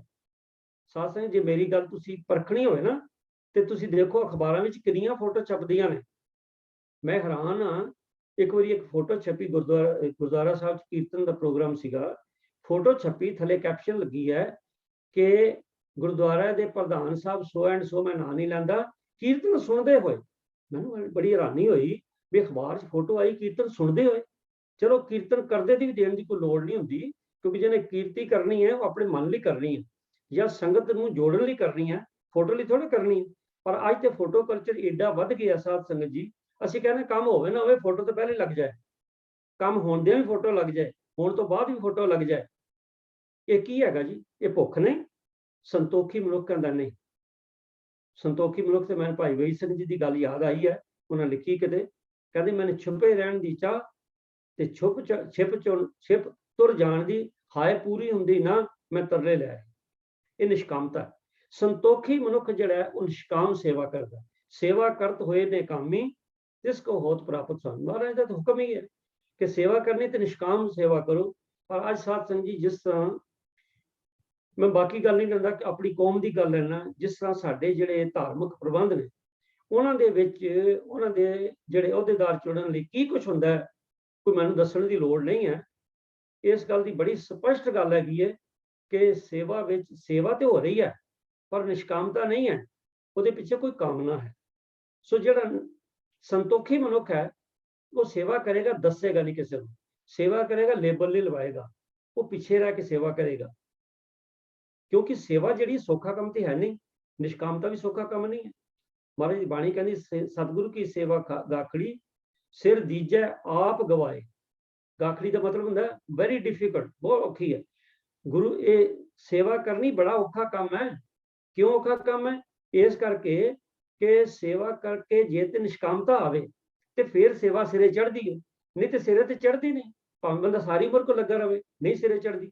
ਸੋ ਇਸ ਕਰਕੇ ਜਿਹੜਾ ਮਨੁੱਖ ਸੰਤੋਖੀ ਹੈ ਨਾ ਜੀ, ਉਹ ਨਿਸ਼ਕਾਮ ਹੈ। ਅਗਲੀ ਉਹਦੀ ਕੁਆਲਿਟੀ ਹੈ ਕਿ ਸੰਤੋਖੀ ਮਨੁੱਖ ਕਦੇ ਨਹੀਂ ਹਾਰਦਾ। ਸਾਥੀ ਇੱਧਰ ਧਿਆਨ ਦੇਣਾ, ਅਸੀਂ ਜਿਸ ਵੇਲੇ ਵੀ ਕੋਈ ਕੰਮ ਕਰਦੇ ਹਾਂ ਨਾ, ਕੋਈ ਵੀ ਪ੍ਰੋਜੈਕਟ ਹੁੰਦਾ, ਅਸੀਂ ਉਹ 'ਚ ਦੇਖਦੇ ਹਾਂ ਸਾਨੂੰ ਇਹ 'ਚ ਕੀ ਪ੍ਰਾਪਤ ਹੋਣਾ ਹੈ, ਕਿੰਨਾ ਪ੍ਰੋਫਿਟ ਹੋਣਾ ਹੈ, ਕੀ ਹੋਣਾ ਹੈ। ਸਪੋਜ਼ ਨਹੀਂ ਹੁੰਦਾ, ਫਿਰ ਕੀ ਹੁੰਦਾ? ਜੇ ਤੇ ਹੋ ਜਾਏ ਫਿਰ ਤਾਂ ਠੀਕ, ਪ੍ਰੋਫਿਟ ਹੋ ਗਿਆ ਤਾਂ ਠੀਕ। ਜੇ ਨਹੀਂ ਹੋ ਗਿਆ ਤਾਂ ਫਿਰ ਬੰਦਾ ਡਿਪਰੈਸ਼ਨ 'ਚ ਕਈ ਵਾਰ ਚਲ ਜਾਂਦਾ, ਔਖਾ ਹੁੰਦਾ ਹੈ। ਫਿਰ ਕੀ ਕਰੇਗਾ, ਦੂਜਿਆਂ ਤੇ ਨੁਕਸ ਕੱਢੇ, ਇਹ ਮੇਰਾ ਫਲਾਣਾ ਜਿਹੜਾ ਸਾਥੀ ਹੈ ਨਾ, ਇਹਨੇ ਨਹੀਂ ਕੰਮ ਠੀਕ ਕੀਤਾ, ਮੇਰਾ ਤਾਂ ਪ੍ਰੋਜੈਕਟ ਫੇਲ ਹੋ ਗਿਆ। ਇਹ ਜਿਹੜਾ ਫਲਾਣਾ ਨਾ, ਉਹਨੇ ਸਮੇਂ ਸਿਰ ਮਦਦ ਨਹੀਂ ਕੀਤੀ, ਤਾਂ ਪ੍ਰੋਜੈਕਟ ਫੇਲ ਹੋ ਗਿਆ। ਮੇਰੀ ਫਾਈਨਾਂਸ ਰੇਂਜ ਨਹੀਂ ਹੋਇਆ, ਤਾਂ ਫੇਲ ਹੋ ਗਿਆ। ਦੇਖੋ, ਫੇਲ ਹੋਣ ਦੇ ਕਾਰਨ ਕੁਝ ਵੀ ਹੋ ਸਕਦੇ ਨੇ, ਆਪਾਂ ਉੱਧਰ ਨਹੀਂ ਜਾਂਦੇ। ਪਰ ਗੱਲ ਇੰਨੀ ਹੈ, ਜਿਹੜਾ ਸੰਤੋਖੀ ਮਨੁੱਖ ਹੈ ਨਾ, ਅਗਰ ਉਹਦਾ ਕੋਈ ਪ੍ਰੋਜੈਕਟ ਸਿਰੇ ਨਹੀਂ ਵੀ ਚੜ੍ਹਦਾ, ਅਗਰ ਸਪੋਜ਼ ਇੱਕ ਮਨੁੱਖ ਹੈ, ਇੱਕ ਕੋਈ ਕਿਸੇ ਅਹੁਦੇ ਤੇ ਲੱਗਿਆ, ਉਹਦੀ ਐਲੀਵੇਸ਼ਨ ਹੋਣੀ ਹੈ, ਇੰਟਰਵਿਊ ਤੇ ਜਾਂਦਾ, ਇੰਟਰਵਿਊ ਦਿੱਤੀ, ਉਹਦੀ ਕੁਆਲੀਫਿਕੇਸ਼ਨ ਵੀ ਠੀਕ ਹੈ, ਉਹਦੇ ਮੈਰਿਟਸ ਵੀ ਠੀਕ ਨੇ, ਔਰ ਬਿਲਕੁਲ ਹੋਪਫੁਲ ਸੀ ਵੀ ਮੈਂ ਤੇ ਨੰਬਰ 1 ਤੇ ਆਵਾਂਗਾ। ਪਰ ਜਿਸ ਵੇਲੇ ਸ਼ਾਮ ਨੂੰ ਰਿਜ਼ਲਟ ਆਉਂਦਾ ਹੈ, ਉਹਦਾ ਨਾਂ ਹੈ ਨਹੀਂ। ਹੁਣ ਕੁਝ ਮਨੁੱਖ ਤੇ ਉਹ ਨੇ ਜਿਨ੍ਹਾਂ ਨੇ ਉਸ ਵੇਲੇ ਕਲਪਨਾ ਸ਼ੁਰੂ ਕਰਤਾ, ਇਹ ਕੀ ਮਤਲਬ ਹੈ ਜੀ, ਫਲਾਣਾ ਜੀ ਹੈ ਜੀ, ਉਹ ਮੇਰਾ ਰਿਵਿਊ ਕਰੋ ਜੀ। ਸੰਤੋਖੀ ਮਨੁੱਖ ਜਿਹੜਾ ਹੈ, ਉਸ ਵੇਲੇ ਗੁਰਦੁਆਰੇ ਜਾਂਦਾ, ਜਾ ਕੇ ਅਰਦਾਸ ਕਰਦਾ, ਪਾਤਸ਼ਾਹ ਤੁਸੀਂ ਜਿਹੜਾ ਰਿਜ਼ਲਟ ਦਿੱਤਾ ਹੈ, ਇਹ ਮੇਰੀ ਫੇਵਰ 'ਚ ਹੈ, ਮੈਂ ਡਿਜ਼ਰਵ ਕਰਦਾ ਸੀਗਾ, ਤੁਹਾਨੂੰ ਜ਼ਿਆਦਾ ਪਤਾ ਹੈ, ਤੁਸੀਂ ਅੰਤਰਜਾਮੀ ਹੋ, ਇਸ ਕਰਕੇ ਕਰਨ ਕਰਾਵਣ ਹਾਰ ਸੁਆਮੀ ਹੋ, ਇਹ ਜੋ ਹੈ ਬਿਲਕੁਲ ਠੀਕ ਹੈ। ਦੇਖੋ ਹੁਣ ਇਹਦੇ 'ਚ ਤੇ ਦੂਜਾ ਬੰਦਾ ਜਿਹੜਾ ਉਹ ਫਰਸਟ੍ਰੇਟ ਹੋ ਜਾਂਦਾ, ਉਹਨਾਂ 'ਚ ਕੀ ਫਰਕ ਹੈ? ਜਿਹੜਾ ਫਰਸਟ੍ਰੇਟ ਹੋ ਜਾਂਦਾ ਹੈ, ਉਹਨੂੰ ਫਿਰ ਡਾਕਟਰ ਕਿਰਪਾਲ ਸਿੰਘ ਕੋਲ ਪਹੁੰਚਣਾ ਪੈਂਦਾ ਕਈ ਵਾਰੀ। ਪਰ ਜਿਹੜਾ ਮਨੁੱਖ ਸੰਤੋਖੀ ਹੈ ਨਾ, ਉਹ ਇਹਨਾਂ ਦਾ ਗਾਹਕ ਨਹੀਂ ਬਣੇਗਾ। ਉਹ ਕਹਿੰਦਾ ਠੀਕ ਹੈ, ਰੱਬ ਦੀ ਰਜ਼ਾ, ਕੀਤਾ ਕਰਨਾ ਸਰਬ ਰਜ਼ਾਈ, ਕਿਛ ਕੀਚਾ ਜੇ ਕਰ ਸਕੀਏ, ਆਪਣਾ ਕੀਤਾ ਕਿਛੁ ਨ ਹੋਵੇ, ਜਿਉ ਹਰ ਭਾਵੈ ਤਿਉ ਰੱਖੀਏ। ਦੇਖੋ ਜਪਜੀ ਸਾਹਿਬ 'ਚ ਆਪਾਂ ਰੋਜ਼ ਪੜ੍ਹਦੇ ਹਾਂ, ਇਹ ਪੇ ਦਾਤ ਤੇਰੀ ਦਾਤਾ, ਪਹਿਲੇ ਕੀ ਹੈ, ਖੇਤਿਆਂ ਦੁੱਖ ਭੂਖ ਸਦ ਮਾਰ, ਇਹ ਪੇ ਦਾਤ ਤੇਰੀ ਦਾਤਾ। ਕੌਣ ਕਹਿ ਸਕਦਾ? ਕੋਈ ਕਹੇਗਾ ਦੁੱਖ ਆਵੇ ਤੇਰੀ ਦਾਤਾਰ ਹੈ? ਨਹੀਂ, ਸੰਤੋਖੀ ਮਨੁੱਖ ਕਹਿ ਸਕਦਾ। ਸੋ ਇਸ ਕਰਕੇ ਸੰਤੋਖੀ ਮਨੁੱਖ ਜਿਹੜਾ ਨਾ, ਉਹ ਕਿਸੇ ਚੀਜ਼ ਦੀ ਨੂੰ ਸ਼ਾਰਟੇਜ ਨੂੰ ਦੇਖ ਕੇ ਜਾਂ ਦੁਨੀਆ ਦੀ ਨਜ਼ਰ 'ਚ ਫੇਲਿਓਰ ਦੇਖ ਕੇ ਉਹ ਘਬਰਾਉਂਦਾ ਨਹੀਂਗਾ। ਉਹ ਕਹਿੰਦੇ ਸਤਿਗੁਰੂ ਦਾ ਹੁਕਮ ਹੈ, ਮੈਨੂੰ ਇਹਦੇ 'ਚ ਭਲਾ ਹੈ, ਇਹ ਮੇਰੇ ਭਲੇ ਲਈ ਹੋਇਆ, ਕਿਉਂਕਿ ਸੁਖ ਦੁੱਖ ਦੋਨੋਂ ਸਮ ਕਰ ਜਾਣਾ, ਔਰ ਮਾਨ ਅਪਮਾਨ ਹਰਕ ਸੋਗ ਤੇ ਰਹਿ ਅਤੀਤਾ, ਤਿੰਨ ਜਗ ਤਤ ਪਛਾਨਾ। ਅਸਲੀਅਤ ਨਾਲ ਇਹ ਲੋਕ ਜੁੜਦੇ ਨੇ ਜਿਹੜੇ ਸੰਤੋਖੀ ਨੇ, ਜਿਹੜੇ ਸੁੱਖ ਤੇ ਦੁੱਖ ਦੋਨੋਂ ਬਰਾਬਰ ਕਰਕੇ। ਦੇਖੋ ਸਾਡਾ ਇਤਿਹਾਸ ਸ਼ਹੀਦੀਆਂ ਨਾਲ ਭਰਿਆ, ਜਿਹੜਾ ਸ਼ਹੀਦ ਹੁੰਦਾ ਨਾ, ਸ਼ਹਾਦਤ ਉਹੀ ਦੇ ਸਕਦਾ ਜਿਹਦੇ ਅੰਦਰ ਬੜਾ ਵੱਡਾ ਸੰਤੋਖ ਹੋਵੇ, ਬੜਾ ਵੱਡਾ, ਸਾਹਮਣੇ ਤਤੀ ਤਵੀ ਤਪਦੀ ਹੋਵੇ, ਰੇਤਾ ਜਿਹੜੀ ਹੈ ਉਹ ਗਰਮ ਕੀਤੀ ਹੋਵੇ, ਦੇਗ 'ਚ ਪਾਣੀ ਉਬਲਦਾ ਹੋਵੇ, ਉਹਦੇ 'ਚ ਡੁਬਕੀਆਂ ਲਾਉਣ ਨੂੰ ਤਿਆਰ ਕੌਣ ਹੋ ਸਕਦਾ ਹੈ? ਜਿਹਦੇ 'ਚ ਸੰਤੋਖ। ਤਾਂ ਸੰਤੋਖ ਜਿਹੜਾ ਹੈ, ਇਹ ਬੜਾ ਵੱਡਾ ਗੁਣ ਹੈ। ਤੇ ਮੈਂ ਬੇਨਤੀ ਕਰ ਰਿਹਾ ਸਾਂ ਕਿ ਸੰਤੋਖੀ ਮਨੁੱਖ ਜਿਹੜਾ ਹੈ, ਉਹ ਕਦੀ ਵੀ ਨਹੀਂ ਹਾਰਦਾ। ਜਿਹੜਾ ਅਸੰਤੋਖੀ ਹੈ, ਉਹ ਤੇ ਬੜੀ ਵਾਰੀ ਹਾਰਦਾ, ਅੱਜ ਹਾਰਿਆ ਜੀ, ਅੱਜ ਮੈਂ ਜਿੱਤ ਗਿਆ ਜੀ, ਅੱਜ ਮੈਂ ਹਾਰ ਗਿਆ ਜੀ। ਜਿਹੜਾ ਸੰਤੋਖੀ ਮਨੁੱਖ ਹੈ, ਉਹਦੇ ਕੁਝ ਕਾਰਨ ਨੇ, ਕਿਉਂਕਿ ਸੰਤੋਖੀ ਮਨੁੱਖ ਪਹਿਲੀ ਗੱਲ ਤੇ ਗਲਤ ਪ੍ਰੋਜੈਕਟ ਨਹੀਂ ਬਣਾਉਂਦਾ, ਝੂਠਾ ਪ੍ਰੋਜੈਕਟ ਨਹੀਂ ਬਣਾਉਂਦਾ, ਕਿ ਐਗਜ਼ੈਗਰੇਟ ਨਹੀਂ ਕਰਦਾ, ਉਹ ਸੱਚਾਈ ਤੇ ਚੱਲਦਾ। ਇਸ ਕਰਕੇ ਉਹਨੂੰ ਜਿਹੜੀ ਵੀ ਉਹਦੀ ਰਿਜ਼ਲਟ ਆਉਂਦੇ ਨੇ, ਉਹਦੀ ਜਿਹੜੀ ਵੀ ਆਊਟਕਮ ਹੈ, ਉਹਨੂੰ ਮਿੱਠੀ ਲੱਗਦੀ ਹੈ। ਮਹਾਰਾਜ ਬਾਣੀ ਜਿਹੜਾ ਕਿ ਤੇਰਾ ਕੀਆ ਮੀਠਾ ਲਾਗੇ, ਹਰ ਨਾਮ ਪਦਾਰਥ ਨਾਨਕ ਮੰਗੇ। ਸੰਤੋਖੀ ਮਨੁੱਖ ਜਿਹੜਾ ਹੈ, ਉਹ ਇੱਥੇ ਚੱਲਦਾ ਹੈ। ਇਸ ਕਰਕੇ ਕਹਿੰਦੇ ਹਾਰ ਨਹੀਂ ਹੈ, ਦੁਨੀਆ ਸਮਝਦੀ ਹੈ। ਦੇਖੋ ਜਿਹੜੇ ਲੋਕ ਜਿਨ੍ਹਾਂ ਨੂੰ ਰੱਬ ਤੇ ਪੂਰਨ ਵਿਸ਼ਵਾਸ ਹੈ ਨਾ, ਪੂਰਨ ਦਾ ਮਤਲਬ ਹੈ 100%, not 99%, 100% ਜਿਹਨਾਂ ਨੂੰ ਰੱਬ ਤੇ ਵਿਸ਼ਵਾਸ ਹੈ, ਕਹਿੰਦੇ ਜੋ ਹੈ ਠੀਕ ਹੈ, ਜੋ ਹੈ ਠੀਕ ਹੈ। ਆਪਾਂ ਉੱਤੇ ਪੜ੍ਹੇ ਹੋਣੇ, ਕੀਤਾ ਕਰਨਾ ਸਰਬ ਰਜ਼ਾਈ, ਇਸ ਕੀਤਾ ਜੋ ਕਰ ਸਕੀ, ਕਰਨ ਕਾਰਨ ਪ੍ਰਭ ਏਕ ਹੈ, ਦੂਸਰ ਨਾ ਹੀ ਕੋਈ। ਜੇ ਦੂਜਾ ਹੈ ਹੀ ਕੋਈ ਨਹੀਂ, ਤੇ ਅਗਰ ਮੇਰਾ ਇੱਕ ਸੰਸਾਰਕ ਤੌਰ ਤੇ ਪ੍ਰੋਜੈਕਟ ਠੀਕ ਨਹੀਂ ਹੋਇਆ, ਤੇ ਇਹ ਕਿਸੇ ਹੋਰ ਦਾ ਕੋਈ ਕੁਝ ਨਹੀਂ ਹੈ, ਇਹ ਵਾਹਿਗੁਰੂ ਦਾ ਹੁਕਮ ਹੈ। ਔਰ ਗੁਰੂ ਅਰਜਨ ਸਾਹਿਬ ਜੀ ਨੇ ਇਸੇ ਕਰਕੇ ਆਖਿਆ ਕਿ ਦੁਨੀਆ 'ਚ ਜੋ ਵਰਤਦਾ ਮਨੁੱਖ ਤੇਰੇ ਸੁੱਖ ਲਈ ਵਰਤਦਾ, ਤੈਨੂੰ ਸਮਝ ਨਹੀਂ ਹੈ, ਯੂ ਆਰ ਇਗਨੋਰੈਂਟ। ਤਾਂ ਤੂੰ ਕਈ ਕਿਸੇ ਚੀਜ਼ ਨੂੰ ਦੁੱਖ ਸਮਝਣਾ, ਕਿਸੇ ਸੁੱਖ ਸਮਝਣਾ। ਵਰਨਾ ਗੁਰੂ ਸਾਹਿਬ ਜੀ ਕਹਿੰਦੇ ਨੇ ਕਿ ਦੁੱਖ ਨਹੀਂ ਸਭ ਸੁਖ ਹੀ ਹੈ ਰੇ, ਏਕ ਹੈ ਏਕ ਹੀ ਨਿਤ, ਬੁਰਾ ਨਹੀਂ ਸਭ ਭਲਾ ਹੀ ਹੈ ਰੇ, ਹਾਰ ਨਹੀਂ ਸਭ ਜਿੱਤ। ਸਾਥ ਜਿਹੜਾ ਸੰਤੋਖੀ ਮਨੁੱਖ ਹੈ, ਉਹ ਕਦੀ ਨਹੀਂ ਹਾਰਦਾ। ਉਹਦਾ ਕਾਰਨ ਇਹ ਹੈ ਕਿ ਉਹਦੀ ਜ਼ਿੰਦਗੀ ਜਿਹੜੀ ਹੈ, ਉਹ 1 ਪੁਆਇੰਟ ਪ੍ਰੋਗਰਾਮ, ਇੱਕ ਨੁਕਾਤੀ ਪ੍ਰੋਗਰਾਮ। ਉਹ ਕੀ ਹੈ? ਹੁਕਮ ਹੈ ਅੰਦਰ ਸਭ ਕੋ, ਬਾਹਰ ਹੁਕਮ ਨਾ। ਉਹ ਕਹਿੰਦਾ ਜੋ ਹੈ ਵਾਹਿਗੁਰੂ ਦੇ ਹੁਕਮ ਚੱਲ ਰਿਹਾ, ਅਸੀਂ ਤਾਂ ਕੁਝ ਕਰ ਹੀ ਨਹੀਂ ਸਕਦੇ, ਵਾਹਿਗੁਰੂ ਦੇ ਹੁਕਮ ਚੱਲ ਰਹੇ, ਉਹਦਾ ਇੱਕ ਨੁਕਾਤੀ ਪ੍ਰੋਗਰਾਮ। ਇਸ ਕਰਕੇ ਜੋ ਵੀ ਸਾਹਮਣੇ ਆਉਂਦਾ, whether it is 90%, 70 or 60% or 100%, ਉਹ ਕਹਿੰਦਾ ਠੀਕ ਹੈ, ਇਹ ਤੇ ਜੋ ਹੈ ਹੁਕਮ ਹੈ ਅੰਦਰ ਸਭ ਕੋ, ਬਾਹਰ ਹੁਕਮ ਨਾ ਕੋਈ। तो वो ऐसा हुक्मी बंदा है, या दूजे लफ्ज़ में ये कहिए कि संतोखी मनुष्य क्यों नहीं हारदा? क्योंकि हुक्मी बंदा। चलिए जी, ਸਮਾਂ ਦੌੜ ਰਿਹਾ ਹੈ।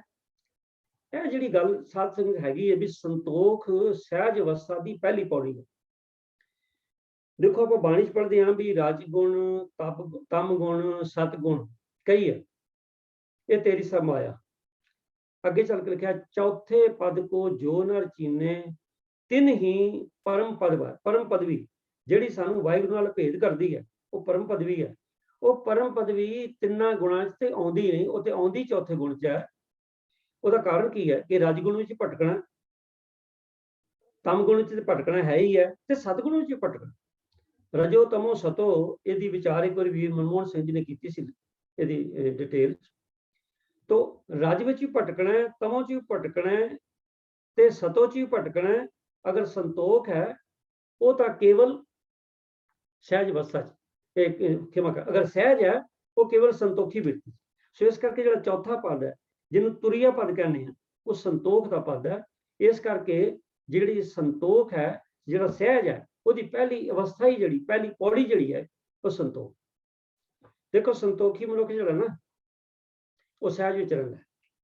ਕਈ ਵਾਰ ਤੁਸੀਂ ਦੇਖੋ ਵੀ ਕਈ ਵਾਰੀ ਕੋਈ ਦੋ ਚਾਰ ਸੱਜਣ ਇਕੱਠੇ ਬੈਠੇ ਗੱਲ ਕਰਦੇ ਹੋ ਨਾ ਜੀ, ਤਾਂ ਗੱਲਾਂ ਕਰੀ ਜਾਂਦੇ ਨੇ, ਇੱਕ ਕਰਦਾ, ਦੂਜਾ ਕਰਦਾ, ਦੂਜਾ ਕਰਦਾ, ਤੀਜਾ ਕਰਦਾ, ਉਹ ਇੱਕ ਦੂਜੇ ਦੀ ਵਾਰੀ ਨਹੀਂ ਆਉਣ ਦਿੰਦੇ।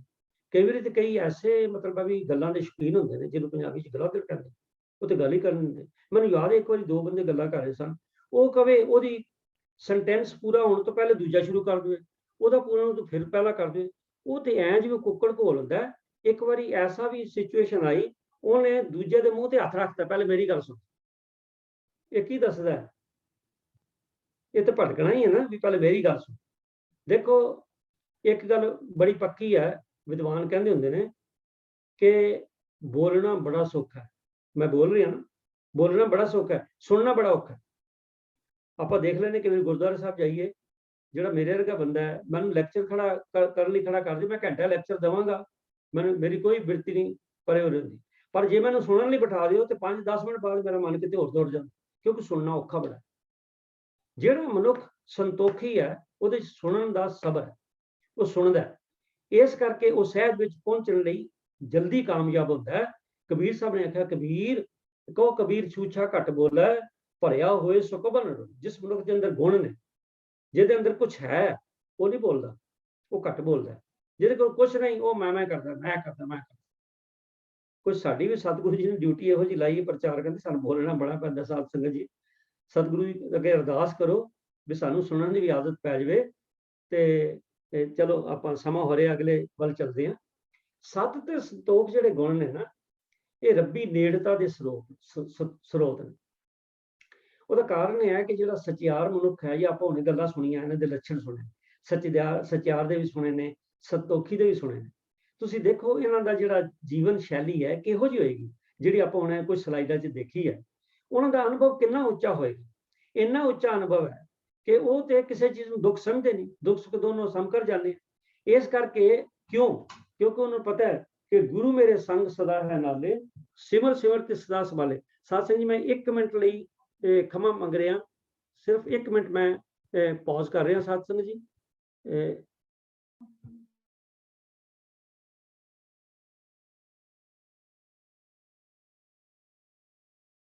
ਮਾਫੀ ਮੰਗਦਾ ਆਪ ਪਾਸੋਂ। ਚਲੋ ਬਾਅਦ ਚ ਮੈਂ ਬਹਾਨਾਬਾਜ਼ ਦੱਸੇ, ਖਿਮਾ ਕਰੋ। ਸਤ ਸੰਤੋਖ ਰੱਬੀ ਨੇੜਤਾ ਦੇ ਸਰੋਤ ਕਿਵੇਂ ਨੇ? ਕਿਉਂਕਿ ਸੰਤੋਖੀ ਮਨੁੱਖ, ਸਚਿਆਰ ਮਨੁੱਖ ਦਾ ਅਨੁਭਵ ਇੰਨਾ ਹੁੰਦਾ ਉੱਚਾ ਕਿ ਉਹਨੂੰ ਪਤਾ ਕਿ ਗੁਰੂ ਮੇਰੇ ਸੰਗ ਸਦਾ ਹੈ ਨਾਲੇ, ਸਿਮਰ ਸਿਮਰ ਤੇ ਸਦਾ ਸੰਭਾਲੇ, ਤੇਰਾ ਕੀਆ ਮੀਠਾ ਲਾਗੇ, ਹਰ ਨਾਮ ਪਦਾਰਥ ਨਾਨਕ ਮੰਗੇ। ਉਹ ਤਾਂ ਕਹਿੰਦਾ ਮੇਰੇ ਹਰ ਵੇਲੇ ਵਾਹਿਗੁਰੂ ਜਿਹੜਾ ਉਹ ਮੇਰੇ ਹਰ ਵੇਲੇ ਆਮ ਸੰਗ, ਉਹਨੂੰ ਕਦੀ ਪਰਵਾਹ ਹੀ ਨਹੀਂ। ਕਹਿੰਦਾ ਤਾਤੀ ਵਾਹ ਨਾ ਲੱਗੇ, ਪਾਰ ਬ੍ਰਹਮ ਸ਼ਰਨਾਈ। ਉਹਨੂੰ ਯਕੀਨ ਹੈ ਕਿ ਚੌਗਿਰਦ ਹਮਾਰੇ ਰਾਮਕਾਰ, ਦੁੱਖ ਲਗੇ ਨਾ ਪਾਏ। ਤਾਂ ਇਸ ਕਰਕੇ ਸੰਤੋਖੀ ਜਿਹੜਾ ਹੈ, ਇਹ ਮਹਾਰਾਜ ਨੇ ਬਾਣੀ ਚ ਆਖਿਆ, ਸਤ ਸੰਤੋਖ ਹੋਵੇ ਅਰਦਾਸ, ਤਾਂ ਸੁਣ ਸਦ ਬਹਾਲੇ ਪਾਸ। ਸੰਤੋਖੀ ਮਨੁੱਖ, ਸਚਿਆਰ ਮਨੁੱਖ ਜਿਹੜਾ ਹੈ, ਉਹ ਰੱਬ ਦੇ ਨੇੜੇ ਹੈ। ਉਹਦੇ ਇਹ ਸਰੋਤ ਨੇ। ਜੇ ਆਪਾਂ ਸਚਿਆਰ ਬਣਾਂਗੇ, ਜੇ ਆਪਾਂ ਸੰਤੋਖੀ ਹੋਵਾਂਗੇ, ਤੇ ਅਸੀਂ ਰੱਬ ਦੇ ਨੇੜੇ ਕੀ, ਰੱਬ ਦੇ ਨਾਲ ਅਸੀਂ ਮਰਜ ਹੋ ਜਾਾਂਗੇ। ਇੱਕ ਬੜੀ ਸੁੰਦਰ ਅਗਲੀ ਤੁਕ ਆਈ ਹੈ ਕਿ ਸਬਰ ਮੰਝ ਕਮਾਨ, ਇਹ ਸਬਰ ਕਾ ਨੀਣੋ, ਸਬਰ ਸੰਦਾ ਬਾਣ, ਹਾਲ ਖਤਾ ਨਾ ਕੇ। ਕਹਿੰਦੇ ਸਬਰ ਮੰਝ ਕਮਾਨ, ਕਮਾਨ ਕਹਿੰਦੇ ਨੇ, ਜਿਹੜੀ ਤੀਰ ਕਮਾਨ ਹੁੰਦਾ ਨਾ ਜੀ, ਤੀਰ ਕਮਾਨ ਦਾ ਜਿਹੜਾ ਉਹ ਬੋ ਹੈ, ਜਿਹਨੂੰ ਮਤਲਬ ਵੀ ਉਹਦਾ ਮੇਨ ਹੈ, ਤੇ ਉਹਦੇ ਥੱਲੇ ਇੱਕ ਧਾਗਾ, ਇੱਕ ਰੱਸੀ ਲੱਗੀ ਹੁੰਦੀ, ਉਸ ਰੱਸੀ ਨੂੰ ਖਿੱਚ ਕੇ ਉੱਤੇ ਤੀਰ ਜਿਹੜਾ ਹੈ ਉਹ ਖਿੱਚ ਕੇ ਲਾਇਆ ਜਾਂਦਾ, ਤੇ ਤੀਰ ਆਪਣੇ ਨਿਸ਼ਾਨੇ ਵੱਲ ਜਿੱਥੇ ਭੇਜਣਾ ਹੁੰਦਾ ਉੱਥੇ ਜਾਂਦਾ। ਸੋ ਉਹਦਾ ਜਿਹੜਾ ਇਹ ਗੁਰਬਾਣੀ ਵਿੱਚ ਨਾ ਉਹ ਨਕਸ਼ਾ ਖਿੱਚਿਆ, ਕਿਰਪਾ ਕਰਕੇ ਆਪਣੇ ਸਾਹਮਣੇ ਇਮੇਜ ਆਪਣੀਆਂ ਲਿਆਓ ਕਿ ਸਬਰ ਮੰਝ ਕਮਾਨ, ਇੱਕ ਤੀਰ ਕਮਾਨ ਹੈ, ਉਹ ਕਹਿੰਦਾ ਜਿਹੜੀ ਕਮਾਨ ਹੈ ਉਹ ਵੀ ਸਬਰ ਦੀ ਹੈ, ਤੇ ਜਿਹੜਾ ਉਹਦਾ ਨੀਣੋ ਭਾਵ ਜਿਹੜਾ ਉਹਦਾ ਜਿਹੜੀ ਥੱਲੇ ਰੱਸੀ ਜੀ ਲੱਗੀ ਹੁੰਦੀ ਹੈ, ਤੰਦ ਲੱਗੀ ਹੁੰਦੀ, ਉਸ ਤੰਦ ਜਿਹੜਾ ਉਹ ਵੀ ਸਬਰ ਹੈ, ਤੇ ਜਿਹੜਾ ਉਹਦਾ ਤੀਰ ਹੈ ਨਾ ਉਹ ਵੀ ਸਬਰ ਹੈ। ਫਿਰ ਕੀ ਹੋਏਗਾ, ਕਹਿੰਦੇ ਸਬਰ ਮੰਝ ਕਮਾਨ, ਇਹ ਸਬਰ ਕਾ ਨੀਣੋ, ਸਬਰ ਸੰਦਾ ਬਾਣ, ਖਾਲਕ ਖਤਾ ਨਾ। ਤੋ ਕਮਾਏ, ਮੈਂ ਅਰਥ ਤੇਰੇ ਕਮਾਨ ਕਹਿੰਦੇ ਨੇ ਉਸ ਤੀਰ ਕਮਾਨ ਨੂੰ, ਤੇ ਨੀਣੋ ਉਹਦੀ ਜਿਹੜੀ ਥੱਲੇ ਸਟ੍ਰਿੰਗ ਲੱਗੀ ਹੈ ਖਿੱਚਣ ਵਾਲੀ, ਤੇ ਬਾਣ ਐਰੋ। ਹੁਣ ਇਹਦਾ ਮਤਲਬ ਕੀ ਹੈ, ਬੋ ਸਟ੍ਰਿੰਗ ਐਂਡ ਐਰੋ, ਇਹਦਾ ਮਤਲਬ ਹੈ ਮਨ ਬਚ ਕਰਮ। ਮਨੁੱਖ ਸਰੀਰ ਕਰਕੇ, ਭਾਵ ਸਰੀਰ ਕਰਕੇ ਸੰਤੋਖੀ ਹੋਵੇ, ਠੀਕ ਹੈ ਜੀ, ਉਹ ਮਨ ਕਰਕੇ ਸੰਤੋਖੀ ਹੋਵੇ, ਮਨ 'ਚ ਵੀ ਸੰਤੋਖ ਹੋਵੇ, ਉਹਦੇ ਬਚਨਾਂ 'ਚ ਵੀ ਸੰਤੋਖ ਹੋਏਗਾ, ਤੇ ਫਿਰ ਕੀ ਹੋਏਗਾ, ਖਾਲਕ ਖਤਾ ਨਾ ਕਰੀ, ਮਾਲਕ ਉਹਦਾ ਨਿਸ਼ਾਨਾ ਕਦੀ ਖੁੰਝਣ ਨਹੀਂ ਦਿੰਦਾ। ਤੇ ਨਿਸ਼ਾਨਾ ਹੈ ਕੀ, ਨਿਸ਼ਾਨਾ ਹੈ ਕਿ ਅਗਰ ਮਨ ਕਰਕੇ, ਬਚਨ ਕਰਕੇ, ਕਰਮਾਂ ਕਰਕੇ ਮਨੁੱਖ ਸੰਤੋਖੀ ਹੈ, ਸਚਿਆਰ ਹੈ, ਤਾਂ ਉਹਦਾ ਜ਼ਿੰਦਗੀ ਦਾ ਜਿਹੜਾ ਤੀਰ ਪਾ ਨਿਸ਼ਾਨਾ ਕੀ ਹੈ, ਇਹ ਮਨੁੱਖਾ ਜਨ ਭਈ ਪ੍ਰਾਪਤ ਮਾਨਕ ਦੇ ਰਹੀ ਆ, ਗੋਬਿੰਦ ਮਿਲ ਕੀ ਇਹ ਬਰੀ, ਉਹ ਵਾਹਿਗੁਰੂ ਜੀ ਨਾਲ ਅਭੇਦ ਜ਼ਰੂਰ ਹੋਏਗਾ, ਉਹਦਾ ਇਹ ਜ਼ਿੰਦਗੀ ਦਾ ਲਕਸ਼ ਜਿਹੜਾ ਹੈ ਉਹ ਪੂਰਾ ਹੋਏਗਾ। ਚਲੋ ਜੀ ਅੱਗੇ ਚੱਲੀਏ ਸਾਧ ਸੰਗਤ ਜੀ। ਸਮਾਂ ਜਿਹੜਾ ਹੈ ਸਾਡੇ ਕੋਲ 10 ਮਿੰਟ ਦਾ ਹੋਰ ਹੈ, ਤੇ ਅਗਲੀ ਸਲਾਈਡ ਵੱਲ ਚੱਲਦੇ ਆ ਜੀ। ਮਨ ਜਿੱਤਣ ਦੇ 2 ਮੰਤਰ। ਸਾਧ ਸੰਗਤ ਜੀ ਪਿੱਛੇ ਜੇ ਆਪਾਂ ਇੱਕ ਵਾਰੀ ਮਨ ਬਾਰੇ ਇੱਕ ਵਿਚਾਰ ਜਿਹੜੀ ਹੈ ਉਹ ਲੈਕਚਰ ਚੱਲਿਆ ਸੀ ਮਨ ਤੇ ਉਹਦੇ ਵਿੱਚ ਅਸੀਂ ਦੇਖਿਆ ਸੀ ਕਿ ਮਨ ਜਿਹੜਾ ਇਹਨੂੰ ਕੰਟਰੋਲ ਕਰਨਾ ਬੜਾ ਔਖਾ ਹੈ, ਮਨ ਨੂੰ ਬੜਾ ਔਖਾ ਕੰਟਰੋਲ ਕਰਨਾ। ਮਨ ਨੂੰ ਵੱਖ-ਵੱਖ ਤਸ਼ਬੀਹਾਂ ਦੇ ਨਾਲ ਗੁਰਬਾਣੀ ਵਿੱਚ ਦੱਸਿਆ ਔਰ ਸਾਨੂੰ ਸਮਝਾਇਆ ਕਿ ਮਨ ਨੂੰ ਕਾਬੂ ਕਰਨਾ ਬੜਾ ਔਖਾ। ਆਪਾਂ ਜਪਜੀ ਸਾਹਿਬ 'ਚ ਪੜ੍ਹਦੇ ਹਾਂ ਰੋਜ਼ ਹੀ, ਮਨ ਜੀਤੇ ਜਗ ਜੀਤ, ਭਾਵ ਜਿੰਨਾ ਚਿਰ ਮਨ ਤੇ ਸਾਡਾ ਕਾਬੂ ਨਹੀਂ ਪੈਂਦਾ ਅਸੀਂ ਦੁਨੀਆ 'ਚ ਕਿਤੇ ਸਫਲ ਨਹੀਂ ਹੋ ਸਕਦੇ। ਹਾਂ, ਜਿਨ੍ਹਾਂ ਦਾ ਮਨ ਤੇ ਕਾਬੂ ਹੈ ਉਹ ਦੁਨੀਆ ਦੇ ਹਰ ਸੈਕਟਰ ਵਿੱਚ, ਹਰ ਫੈਕਟਰ ਵਿੱਚ ਜਿਹੜੇ ਨੇ ਉਹ ਸਫਲ ਹੋਣਗੇ। ਸੋ ਮਨ ਜਿਹੜਾ ਹੈਗਾ, ਪਰ ਹੈ ਬੜਾ ਕਹਿੰਦੇ ਡਾਢਾ। ਗੁਰਬਾਣੀ ਵਿੱਚ ਨਾ ਕਈ ਐਸੇ ਸ਼ਬਦ ਆਏ ਨੇ ਕਿ ਇਹ ਜਿਹੜਾ ਮਨ ਹੈ ਇੱਕ ਬੜਾ ਵੱਡਾ ਕਿਲਾ ਹੈ, ਇਹਦੇ ਕਿਲੇ ਦੇ ਅੱਗੇ ਪਾਣੀ ਦੀਆਂ ਨਹਿਰਾਂ ਵਗ ਰਹੀਆਂ ਨੇ, ਕਿਲੇ ਦੇ ਬੜੇ ਬੜੇ ਭਾਰੀ ਦਰਵਾਜ਼ੇ ਨੇ, ਇੱਥੇ ਬੜੇ ਬੜੇ ਭਾਰੀ ਉੱਥੇ ਉਹਨਾਂ ਦੇ ਪਹਿਰੇਦਾਰ ਖੜੇ ਨੇ, ਤੇ ਮਨ ਅੰਦਰ ਆਰਾਮ ਨਾਲ ਬੈਠਾ ਹੈ, ਤੇ ਉਹਨੂੰ ਜਲਦੀ ਕਿਤੇ ਤੱਕ ਪਹੁੰਚ ਪਾਉਣੀ ਔਖੀ। ਗੱਲ ਠੀਕ ਹੈ, ਜਿਸ ਵੇਲੇ ਅਸੀਂ ਦੁਨੀਆਦਾਰ ਆਪਣਾ ਜੀਵਨ ਦੇਖਦੇ ਹਾਂ ਤੇ ਵਾਕਈ ਤੁਸੀਂ ਦੇਖੋ ਨਾ, ਕੋਈ ਕਵੇ ਬਈ ਇੱਕ ਵਾਰੀ ਕਵੇ, 2 ਵਾਰੀ ਕਵੇ, 4 ਵਾਰੀ ਕਵੇ ਸਤਸੰਗ ਜਾਣਾ, ਸਤਸੰਗ ਵਿੱਚ ਜਾਣਾ। ਜਿਸ ਵੇਲੇ ਸਤਸੰਗ ਤੇ ਜਾਣ ਦਾ ਸਮਾਂ ਆਇਆ ਉਸ ਵੇਲੇ ਮਨ ਨੇ ਕਿਹਾ ਨਹੀਂ ਅੱਜ ਰਹਿਣ ਦੇ, ਕੱਲ ਚੱਲਾਂਗੇ, ਠੀਕ ਹੈ। ਸੋ ਮਤਲਬ ਜਿਹੜੀ ਪਹਿਲੀ ਤਿਆਰੀ ਸੀ ਉਹ ਖਤਮ ਹੋ ਗਈ। ਕਿਉਂ? ਕਿਉਂਕਿ ਮਨ ਨਹੀਂ ਮੰਨਿਆ। ਸੋ ਮਨ ਜਿਹੜਾ ਇਹ ਬੜਾ ਡਾਢਾ, ਔਰ ਮਨ ਜਿਹੜਾ ਇਹਨੂੰ ਜਿੱਤਣਾ ਸੌਖਾ ਨਹੀਂ ਹੈ। ਪਰ ਮਹਾਰਾਜ ਨੇ ਕਿਹਾ ਕਿ ਸਤ ਸੰਤੋਖ ਲੈ ਲਰਨੇ ਲਾਗਾ, ਤੋਰੇ ਦੋਏ ਦਰਵਾਜ਼ੇ। ਅਗਰ ਕਹਿੰਦੇ ਮਨ ਨੂੰ ਕੋਈ ਜਿੱਤ ਸਕਦਾ ਹੈ ਤੇ ਉਹਦੇ 2 ਹੀ ਯੰਤਰ ਨੇ ਜਿੱਤਣ ਦੇ। ਉਹ ਕਿਹੜੇ ਨੇ? ਇੱਕ ਸਤ ਹੈ, ਇੱਕ ਸੰਤੋਖ ਹੈ। ਕਹਿੰਦੇ ਨੇ ਇਸ ਤੁਕ ਵਿੱਚ ਮਹਾਰਾਜ ਨੇ ਕਿਹਾ ਕਿ ਸਤ ਸੰਤੋਖ ਲੈ ਲਰਨੇ ਲਾਗਾ, ਤੋਰੇ ਦੋਏ ਦਰਵਾਜ਼ਾ, ਸਾਧ ਸੰਗਤ ਗੁਰੂ ਕੀ ਕਿਰਪਾ ਤੇ ਪਕੜਿਓ ਗੱਡ ਕੋ ਰਾਜਾ। ਕਹਿੰਦੇ ਨੇ ਜਿਹੜਾ ਮਨ ਹੈ, ਮਨ ਇੱਕ ਕਿਲੇ ਦੇ ਅੰਦਰ ਬੈਠਾ। ਇਹ ਸਾਡਾ ਸਰੀਰ ਇੱਕ ਕਿਲਾ, ਉਹਦੇ ਅੰਦਰ ਮਨ ਬੈਠਾ। ਇਹਨੂੰ 2 ਦਰਵਾਜ਼ੇ ਲੱਗੇ ਨੇ। ਇਹ ਸ਼ਬਦ ਲੰਬਾ ਸਾਧ ਸੰਗਤ, ਉਹ 'ਚ ਇੱਕੋ ਤੁਕ ਲਈਏ, 1161 ਪੰਨੇ ਤੇ ਤੁਸੀਂ ਦੇਖ ਲੈਣਾ। ਇਹਨੂੰ 2 ਦਰਵਾਜ਼ੇ ਲੱਗੇ ਨੇ। ਉਹ ਕਿਹੜੇ ਨੇ? ਇੱਕ ਪਾਪ ਦਾ, ਇੱਕ ਪੁੰਨ ਦਾ। ਸੋ ਸਾਡਾ ਮਨ ਜਿਹੜਾ ਉਹ ਕਦੀ ਪਾਪ ਵਿੱਚ ਫਸਿਆ ਰਹਿੰਦਾ, ਕਦੀ ਪੁੰਨ ਵਿੱਚ ਫਸਿਆ ਰਹਿੰਦਾ, ਕਦੀ ਤੇ ਮਾੜੇ ਕਰਮਾਂ 'ਚ ਫਸਿਆ ਰਹਿੰਦਾ, ਕਦੀ ਪੁੰਨ ਵਿੱਚ। ਪੁੰਨ ਦਾ ਲਫ਼ਜ਼ ਤੇ ਚੰਗਾ ਹੈਗਾ, ਪਰ ਪੁੰਨ 'ਚ ਫਸਣ ਦਾ ਮਤਲਬ ਹੈ ਜਿਹੜਾ ਆਨੰਦ ਸਾਹਿਬ ਵਿੱਚ ਰੋਜ਼ ਸਾਨੂੰ ਮਹਾਰਾਜ ਯਾਦ ਕਰਾਉਂਦੇ ਨੇ ਕਿ ਸਿਮਰਤ ਸ਼ਾਸਤਰ ਪੁੰਨ ਪਾਪ ਵਿਚਾਰ ਦੇ, ਤੱਤੈ ਸਾਰ ਨਾ ਜਾਣੀ। ਕਿਉਂਕਿ ਤੱਤੈ ਸਾਰ ਨਾ ਜਾਣੀ ਗੁਰੂ ਬਾਜੂ, ਤੱਤੈ ਸਾਰ ਨਾ ਜਾਣੀ ਤਹੀਂ ਗੁਣੇ ਸੰਸਾਰ ਭਰਮ ਸੁੱਤਿਆ ਰਹਿਣ। ਇਹ ਜਿਹੜੇ ਪਾਪ ਪੁੰਨ ਨੇ ਇਹ ਸਾਨੂੰ 3 ਗੁਣਾਂ 'ਚ, ਰਾਜੀ ਗੁਣ, ਤਮ ਗੁਣ, ਸਤਗੁਣ, ਜਿਹਦਾ ਪਿੱਛੇ ਜ਼ਿਕਰ ਹੈ, ਉਹਨਾਂ ਵਿੱਚ ਹੀ ਭਟਕਾਉਂਦੇ ਰਹਿੰਦੇ ਨੇ। ਤੇ ਇਸ ਕਰਕੇ ਸਾਨੂੰ ਤੱਤ ਸਾਰ ਤੱਕ ਪਹੁੰਚਣ ਨਹੀਂ ਦਿੰਦੇ। ਅਸੀਂ ਉਹਨਾਂ 'ਚ ਹੀ ਰਹਿਣਾ, ਇਹ ਕੰਮ ਮਾੜਾ ਹੈ, ਇਹ ਕੰਮ ਚੰਗਾ ਹੈ, ਇਹ ਕੰਮ ਪੁੰਨ ਹੈ, ਪਾਪ ਹੈ। ਸੋ ਇਹ ਪੁੰਨ ਪਾਪ ਦੇ ਜਿਹੜੇ ਚੱਕਰ ਨੇ ਨਾ, ਉਹਦੇ ਵਿੱਚ ਸਾਨੂੰ ਇਹ ਅਸੀਂ ਤੁਰੇ ਰਹਿੰਦੇ ਹਾਂ। ਸੋ ਇਸ ਕਰਕੇ ਲਿਖਿਆ ਕਿ ਇਸ ਕਿਲੇ ਨੂੰ ਪਾਪ ਤੇ ਪੁੰਨ ਦੇ ਦੁਰ ਦਰਵਾਜ਼ੇ ਨੇ, ਉਹਨਾਂ ਨੂੰ ਹੋਰ ਕੋਈ ਤਰੀਕਾ ਨਹੀਂ, ਉਹਨਾਂ ਨੂੰ ਅਗਰ ਤੋੜ ਸਕਦੇ ਤੇ ਸਤ ਸੰਤੋਖ ਲੈ ਲੜਨੇ ਲਾਗਾ, ਕਿਉਂਕਿ ਕਿਲਾ ਫਤਿਹ ਕਰਨਾ ਹੋਵੇ ਤੇ ਫੌਜ ਲੈ ਕੇ ਜਾਣੀ ਪੈਂਦੀ ਲੜਾਈ ਕਰਨ ਲਈ। ਇਸ ਲਈ ਜੇਕਰ ਅਸੀਂ ਮਨ ਦੇ ਕਿਲੇ ਨੂੰ ਸਰ ਕਰਨਾ, ਸਾਡੇ ਕੋਲ ਸਤ ਤੇ ਸੰਤੋਖ ਦੋ ਸਿਪਾਹੀ ਚਾਹੀਦੇ। ਭਾਵ ਸਾਡੇ ਸੁਭਾਅ ਵਿੱਚ ਸਤ ਹੋਵੇ, ਸਚਿਆਰ ਹੋਈਏ, ਔਰ ਸਾਡੇ ਮਨ ਵਿੱਚ ਸੰਤੋਖ ਹੋਵੇ। ਮਨ ਕੁਛ ਨਹੀਂ ਕਰ ਸਕਦਾ, ਫਿਰ ਮਨ ਜਿਹੜਾ ਉਹ ਤੁਹਾਡਾ ਗੁਲਾਮ ਹੋ ਜਾਏਗਾ। ਕਿਉਂਕਿ ਲਿਖਿਆ ਨਾ, ਸਾਧ ਸੰਗਤ ਔਰ ਗੁਰ ਕੀ ਕਿਰਪਾ ਤੇ ਪਕੜਿਓ ਗੜ ਕੋ ਰਾਜ। ਗੜ ਮੈਨੇ ਕਿਲਾ, ਜਿਹੜਾ ਕਿਲੇ ਦਾ ਰਾਜਾ ਮਨ ਹੈ ਨਾ, ਉਹ ਪਕੜਿਆ ਗਿਆ। ਜਿਸ ਵੇਲੇ ਪੁਰਾਣਿਆਂ ਸਮਿਆਂ ਵਿੱਚ ਤਲਵਾਰਾਂ ਨਾਲ ਲੜਾਈਆਂ ਹੁੰਦੀਆਂ ਸੀ ਨਾ, ਤੇ ਜਿਹੜਾ ਰਾਜਾ ਹਾਰ ਜਾਂਦਾ ਸੀ ਉਹਨੂੰ ਪਕੜ ਕੇ ਬੰਦੀ ਬਣਾ ਕੇ ਪਹਿਲੇ ਰਾਜਾ ਜਿਹੜਾ ਜਿੱਤਣ ਵਾਲਾ, ਉਹਦੇ ਕੈਦਖਾਨੇ ਸੁੱਟਿਆ ਜਾਂਦਾ ਸੀ।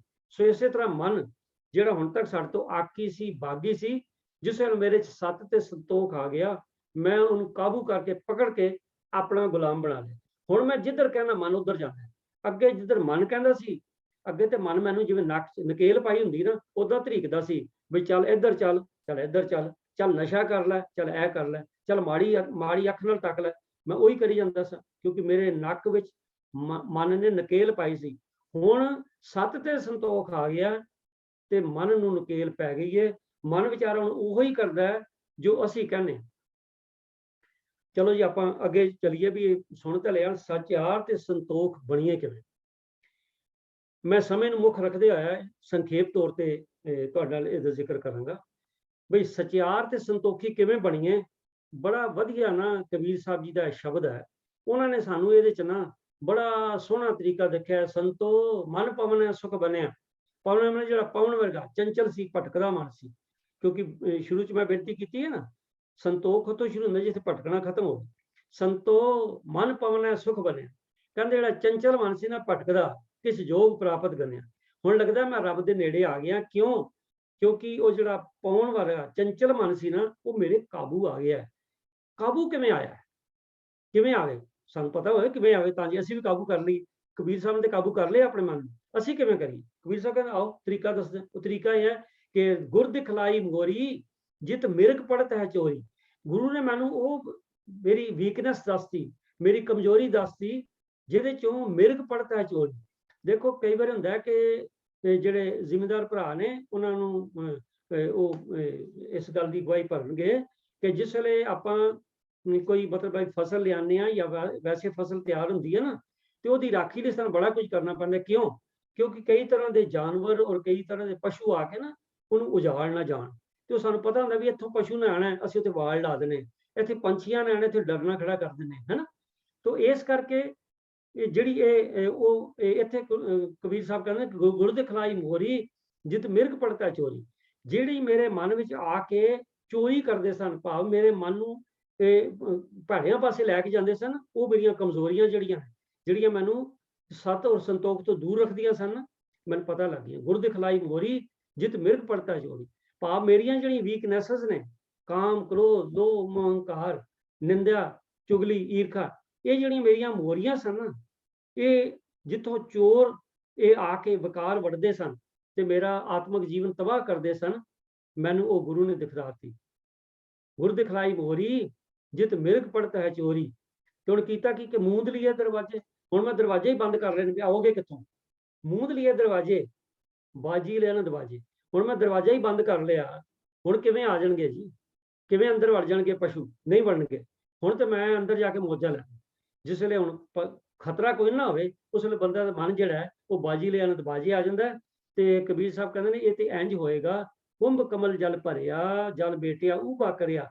ਮੇਰੇ ਅੰਦਰ ਜਿਹੜਾ ਭੈੜ ਵਿਕਾਰ ਪਾਪ ਦੇ ਜਿਹੜੇ ਮੇਰੇ ਅੰਦਰ ਮੇਰਾ ਮਨ ਰੂਪ ਘੜਾ ਭਰਿਆ ਸੀ ਨਾ, ਜਲ ਮੇਟਿਆ ਉਭਾ ਕਰਿਆ, ਮੈਨੂੰ ਉਲਟਾ ਦਿੱਤਾ। ਉਹ ਸਾਰੇ ਹੁਣ ਖਤਮ ਹੋ ਗਏ, ਵਿਕਾਰ ਨਿਕਲ ਗਏ। ਤੇ ਕੋ ਕਬੀਰ ਜਨ ਜਾਣਿਆ, ਜੋ ਜਾਣਿਆ ਤੋ ਮਨ ਮਾਨੇ।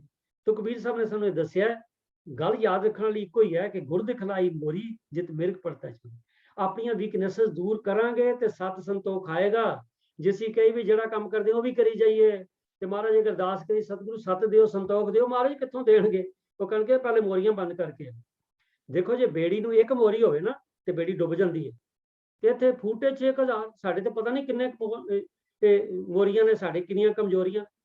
ਚਲੋ ਮੈਂ ਸਮਾਂ ਹੋ ਰਿਹਾ ਤੇ ਮੈਂ ਥੋੜੀ ਜਿਹੀ ਸਪੀਡ ਵਧਾ ਰਿਹਾ, ਮੈਨੂੰ ਖਿਮਾ ਕਰਨਾ।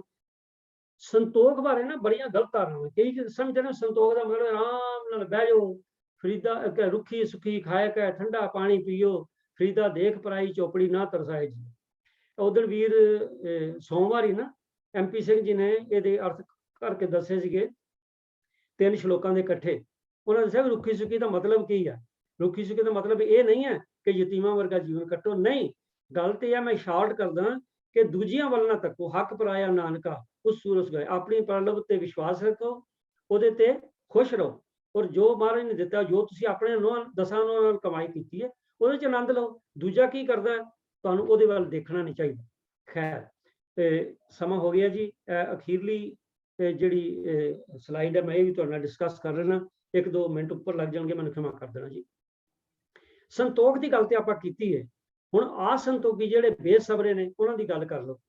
ਮੈਨੂੰ ਕਹਾਣੀ ਯਾਦ ਆਈ ਵੀ ਇੱਕ ਬੱਚਾ, ਜਿਸ ਵੇਲੇ ਆਪਾਂ ਗਰਮੀਆਂ ਦੇ ਦਿਨਾਂ 'ਚ ਹੁਣ ਤੇ ਘਰ ਆਲ ਸੀਜ਼ਨ ਮਿਲ ਜਾਂਦਾ, ਗਰਮੀਆਂ 'ਚ ਨਾ ਆਪਾਂ ਦੇਖਦੇ ਹਾਂ ਵੀ ਸਾਡੇ ਪੰਜਾਬ 'ਚ ਨਾ ਅੰਬ ਬੜੇ ਉਗਦੇ ਸੀਗੇ ਨਾ, ਅੰਬ ਬੜੇ ਲੱਗਦੇ ਸੀਗੇ, ਤੇ ਅੰਬ ਜਿਸ ਵੇਲੇ ਚੂਸ ਲੈਣਾ ਨਾ ਜੀ, ਉਹਦੀ ਜਿਹੜੀ ਗਿਟਕ ਹੈ, ਉਹ ਜਿਹੜੀ ਗਿਟਕ ਹੈ ਨਾ, ਜਿਸ ਵੇਲੇ ਅਸੀਂ ਵੀ ਛੋਟੇ ਹੁੰਦੇ ਸਨ ਜੀ, ਸਕੂਲ ਟਾਈਮ 'ਚ ਨਾ ਜੀ, ਤੇ ਉਹ ਕੀ ਕਰਦੇ ਸਨ, ਗਿਟਕ ਨੂੰ ਨਾ ਉਹ ਘਸਾ ਕੇ ਤੇ ਉਹਦੀ ਪੀਪਣੀ ਬਣਾਉਂਦੇ ਸਨ, ਤੇ ਕਈ ਕਰਦੇ ਸਨ ਵੀ ਉਸ ਗਿਟਕ ਨੂੰ ਦੱਬ ਦਿੰਦੇ ਸਨ, ਤੇ ਕੁਝ 10-12 ਦਿਨਾਂ ਬਾਅਦ ਨਾ ਉਹ ਫੁੱਟ ਪੈਂਦਾ ਸੀ, ਤੇ ਉਹਦੇ 'ਚ ਨਾ ਬੂਟਾ ਨਿਕਲ ਆਉਂਦਾ ਸੀਗਾ ਹੈ, ਤੇ ਬੜਾ ਚੰਗਾ ਲੱਗਣਾ। ਇੱਕ ਬੱਚਾ ਆਇਆ, ਉਹਨੇ ਅੰਬ ਦੀ ਗਿਟਕ ਲਈ, ਕਹਿੰਦਾ ਮਾਂ ਮੈਂ ਇਹਨੂੰ ਬੀਜਣ ਲੱਗਾ ਤੇ ਇਹਦਾ ਬੂਟਾ ਬਣੇਗਾ? ਕਹਿੰਦੀ ਮਾਂ ਕਹਿੰਦੀ ਜ਼ਰੂਰ ਬਣੇਗਾ।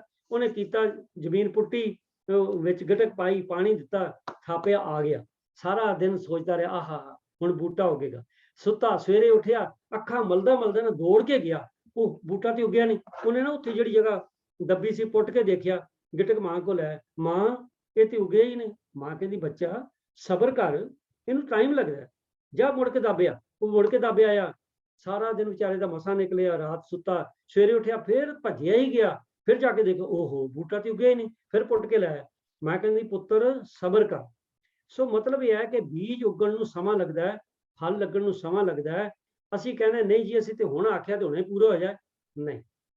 ਸਾਡੇ ਅੰਦਰ ਸੰਤੋਖ ਹੋਣਾ ਚਾਹੀਦਾ, ਕਦ ਪੂਰਾ ਹੋਣਾ ਵਾਹਿਗੁਰੂ ਜੀ ਨੇ ਆਪੇ ਕਰ ਦੇਣਾ। ਵਾਹਿਗੁਰੂ ਤੇ ਡੋਰੀ ਛੱਡੀ, ਪ੍ਰਭ ਡੋਰੀ ਹੱਥ ਮਾਰੇ। ਅਸੀਂ ਆਪਣੇ ਹੱਥ ਡੋਰੀ ਰੱਖਦੇ ਹਾਂ ਤੇ ਸਾਡੀ ਡੋਰੀ ਦੀ ਟੁੱਟਣੀ ਹੈ, ਵਾਹਿਗੁਰੂ ਦੇ ਹੱਥ ਡੋਰੀ ਹੋਏਗੀ, ਟੁੱਟੇਗੀ ਨਹੀਂ, ਬੁਲੰਦੀਆਂ ਤੇ ਪਹੁੰਚੇਗੀ। ਤੇ ਦੂਸਰੇ ਦੀ ਗੱਲ ਸੁਣਨਾ ਕੋਈ ਨਹੀਂ ਚਾਹੁੰਦਾ, ਮੈਂ ਵਿੱਚ ਰੈਫਰੈਂਸ ਦਿੱਤਾ ਸੀ। ਬਾਕੀ ਡਾਕਟਰ ਸਾਹਿਬਾਨ ਵਿੱਚ ਬੈਠੇ ਨੇ ਕਈ, ਉਹ ਇਸ ਗੱਲ ਨੂੰ ਗੌਰ ਕਰਨਗੇ ਕਿ ਜਿਹਨਾਂ ਲੋਕਾਂ ਦਾ ਕਾਹਲਾ ਸੁਭਾਅ ਹੁੰਦਾ ਹੈ, ਉਹਨਾਂ ਨੂੰ ਕਈ ਬਿਮਾਰੀਆਂ ਵਾਧੂ ਲੱਗ ਜਾਂਦੀਆਂ ਨੇ, ਸਿਰਫ ਉਹਨਾਂ ਦੇ ਇਹ ਕਾਹਲੇਪਣ ਕਰਕੇ। ਤੇ ਦੇਖੋ ਬਾਈ, ਜਿਹੜਾ ਅਸੰਤੋਖੀ ਮਨੁੱਖ ਹੈ, ਬੇਸਬਰਾ, ਮੈਂ ਬੇਨਤੀ, ਮੈਨੂੰ ਖਿਮਾ ਕਰ ਦੇਣਾ, ਅਸੀਂ ਬਹੁਤ ਗਿਣਤੀ ਜਿਹੜੇ ਨਾ ਉਹ ਇਸ ਸਲਾਈਡ 'ਚ ਫਸੇ ਪਏ ਹਾਂ। ਉਹ ਰੱਜਦਾ ਹੀ ਨਹੀਂ, ਜੋ ਮਰਜ਼ੀ ਆਈ ਜਾਏ।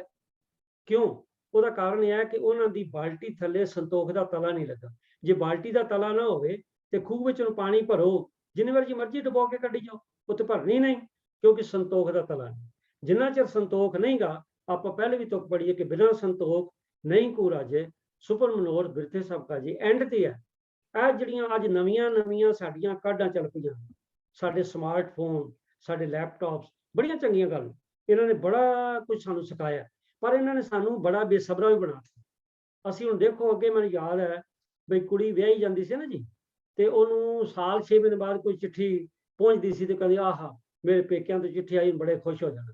ਤੇ ਹੁਣ ਤੇ ਅਜੇ ਡੋਲੀ ਘਰ ਨਹੀਂ ਪਹੁੰਚਦੀ, ਤੇ ਪਿੱਛੇ ਮੋਬਾਈਲ ਖੜਕਣਾ ਸ਼ੁਰੂ ਹੋ ਜਾਣਾ, ਕਿੱਥੇ ਪਹੁੰਚਿਆ ਜੀ, ਪਹੁੰਚ ਗਿਆ ਕਿ ਨਹੀਂ। ਉਸ ਤੋਂ ਬਾਅਦ ਕੀ ਹੈ ਜੀ, ਹੁਣ ਤੇ ਜਿਉਂ ਸਵੇਰ ਤੋਂ ਸ਼ਾਮ ਤੱਕ ਇਹ ਜਿਹੜਾ ਨਾ ਉਹ ਸਿਲਸਿਲਾ ਚੱਲਦਾ, ਬੜੇ ਬੇਸਬਰੇ ਹੋ ਗਏ। ਅਸੀਂ ਚਾਹੁੰਦੇ ਹਾਂ ਕੰਮ ਹੋਣੇ ਹੀ। ਹਾਲਾਂਕਿ ਦੇਖੋ, ਇਹ ਜਿਹੜੇ ਸਾਡੇ ਹੁਣ ਸੈੱਲ ਫੋਨਸ ਨੇ, ਅਸੀਂ ਹਜ਼ਾਰਾਂ ਲੱਖਾਂ ਮੀਲਾਂ ਤੇ ਵੀ ਬੈਠੇ ਉਸੇ ਵੇਲੇ ਗੱਲ ਕਰ ਰਹੇ ਨੇ, ਪਰ ਫਿਰ ਬੇਸਬਰੀ ਨਹੀਂ। ਮੈਂ ਇੱਕ ਛੋਟੀ ਜੀ ਘਟਨਾ ਦੱਸ ਕੇ ਸਮਾਪਤੀ ਕਰਾਂਗਾ। ਇਹ 2 ਸਾਲ ਪਹਿਲੇ ਮੇਰਾ ਗ੍ਰੈਂਡਸਨ ਕਹਿੰਦਾ, ਦਾਦਾ ਜੀ I don't like my laptop. ਮੈਂ ਕਿਹਾ ਹੋਇਆ ਕੀ?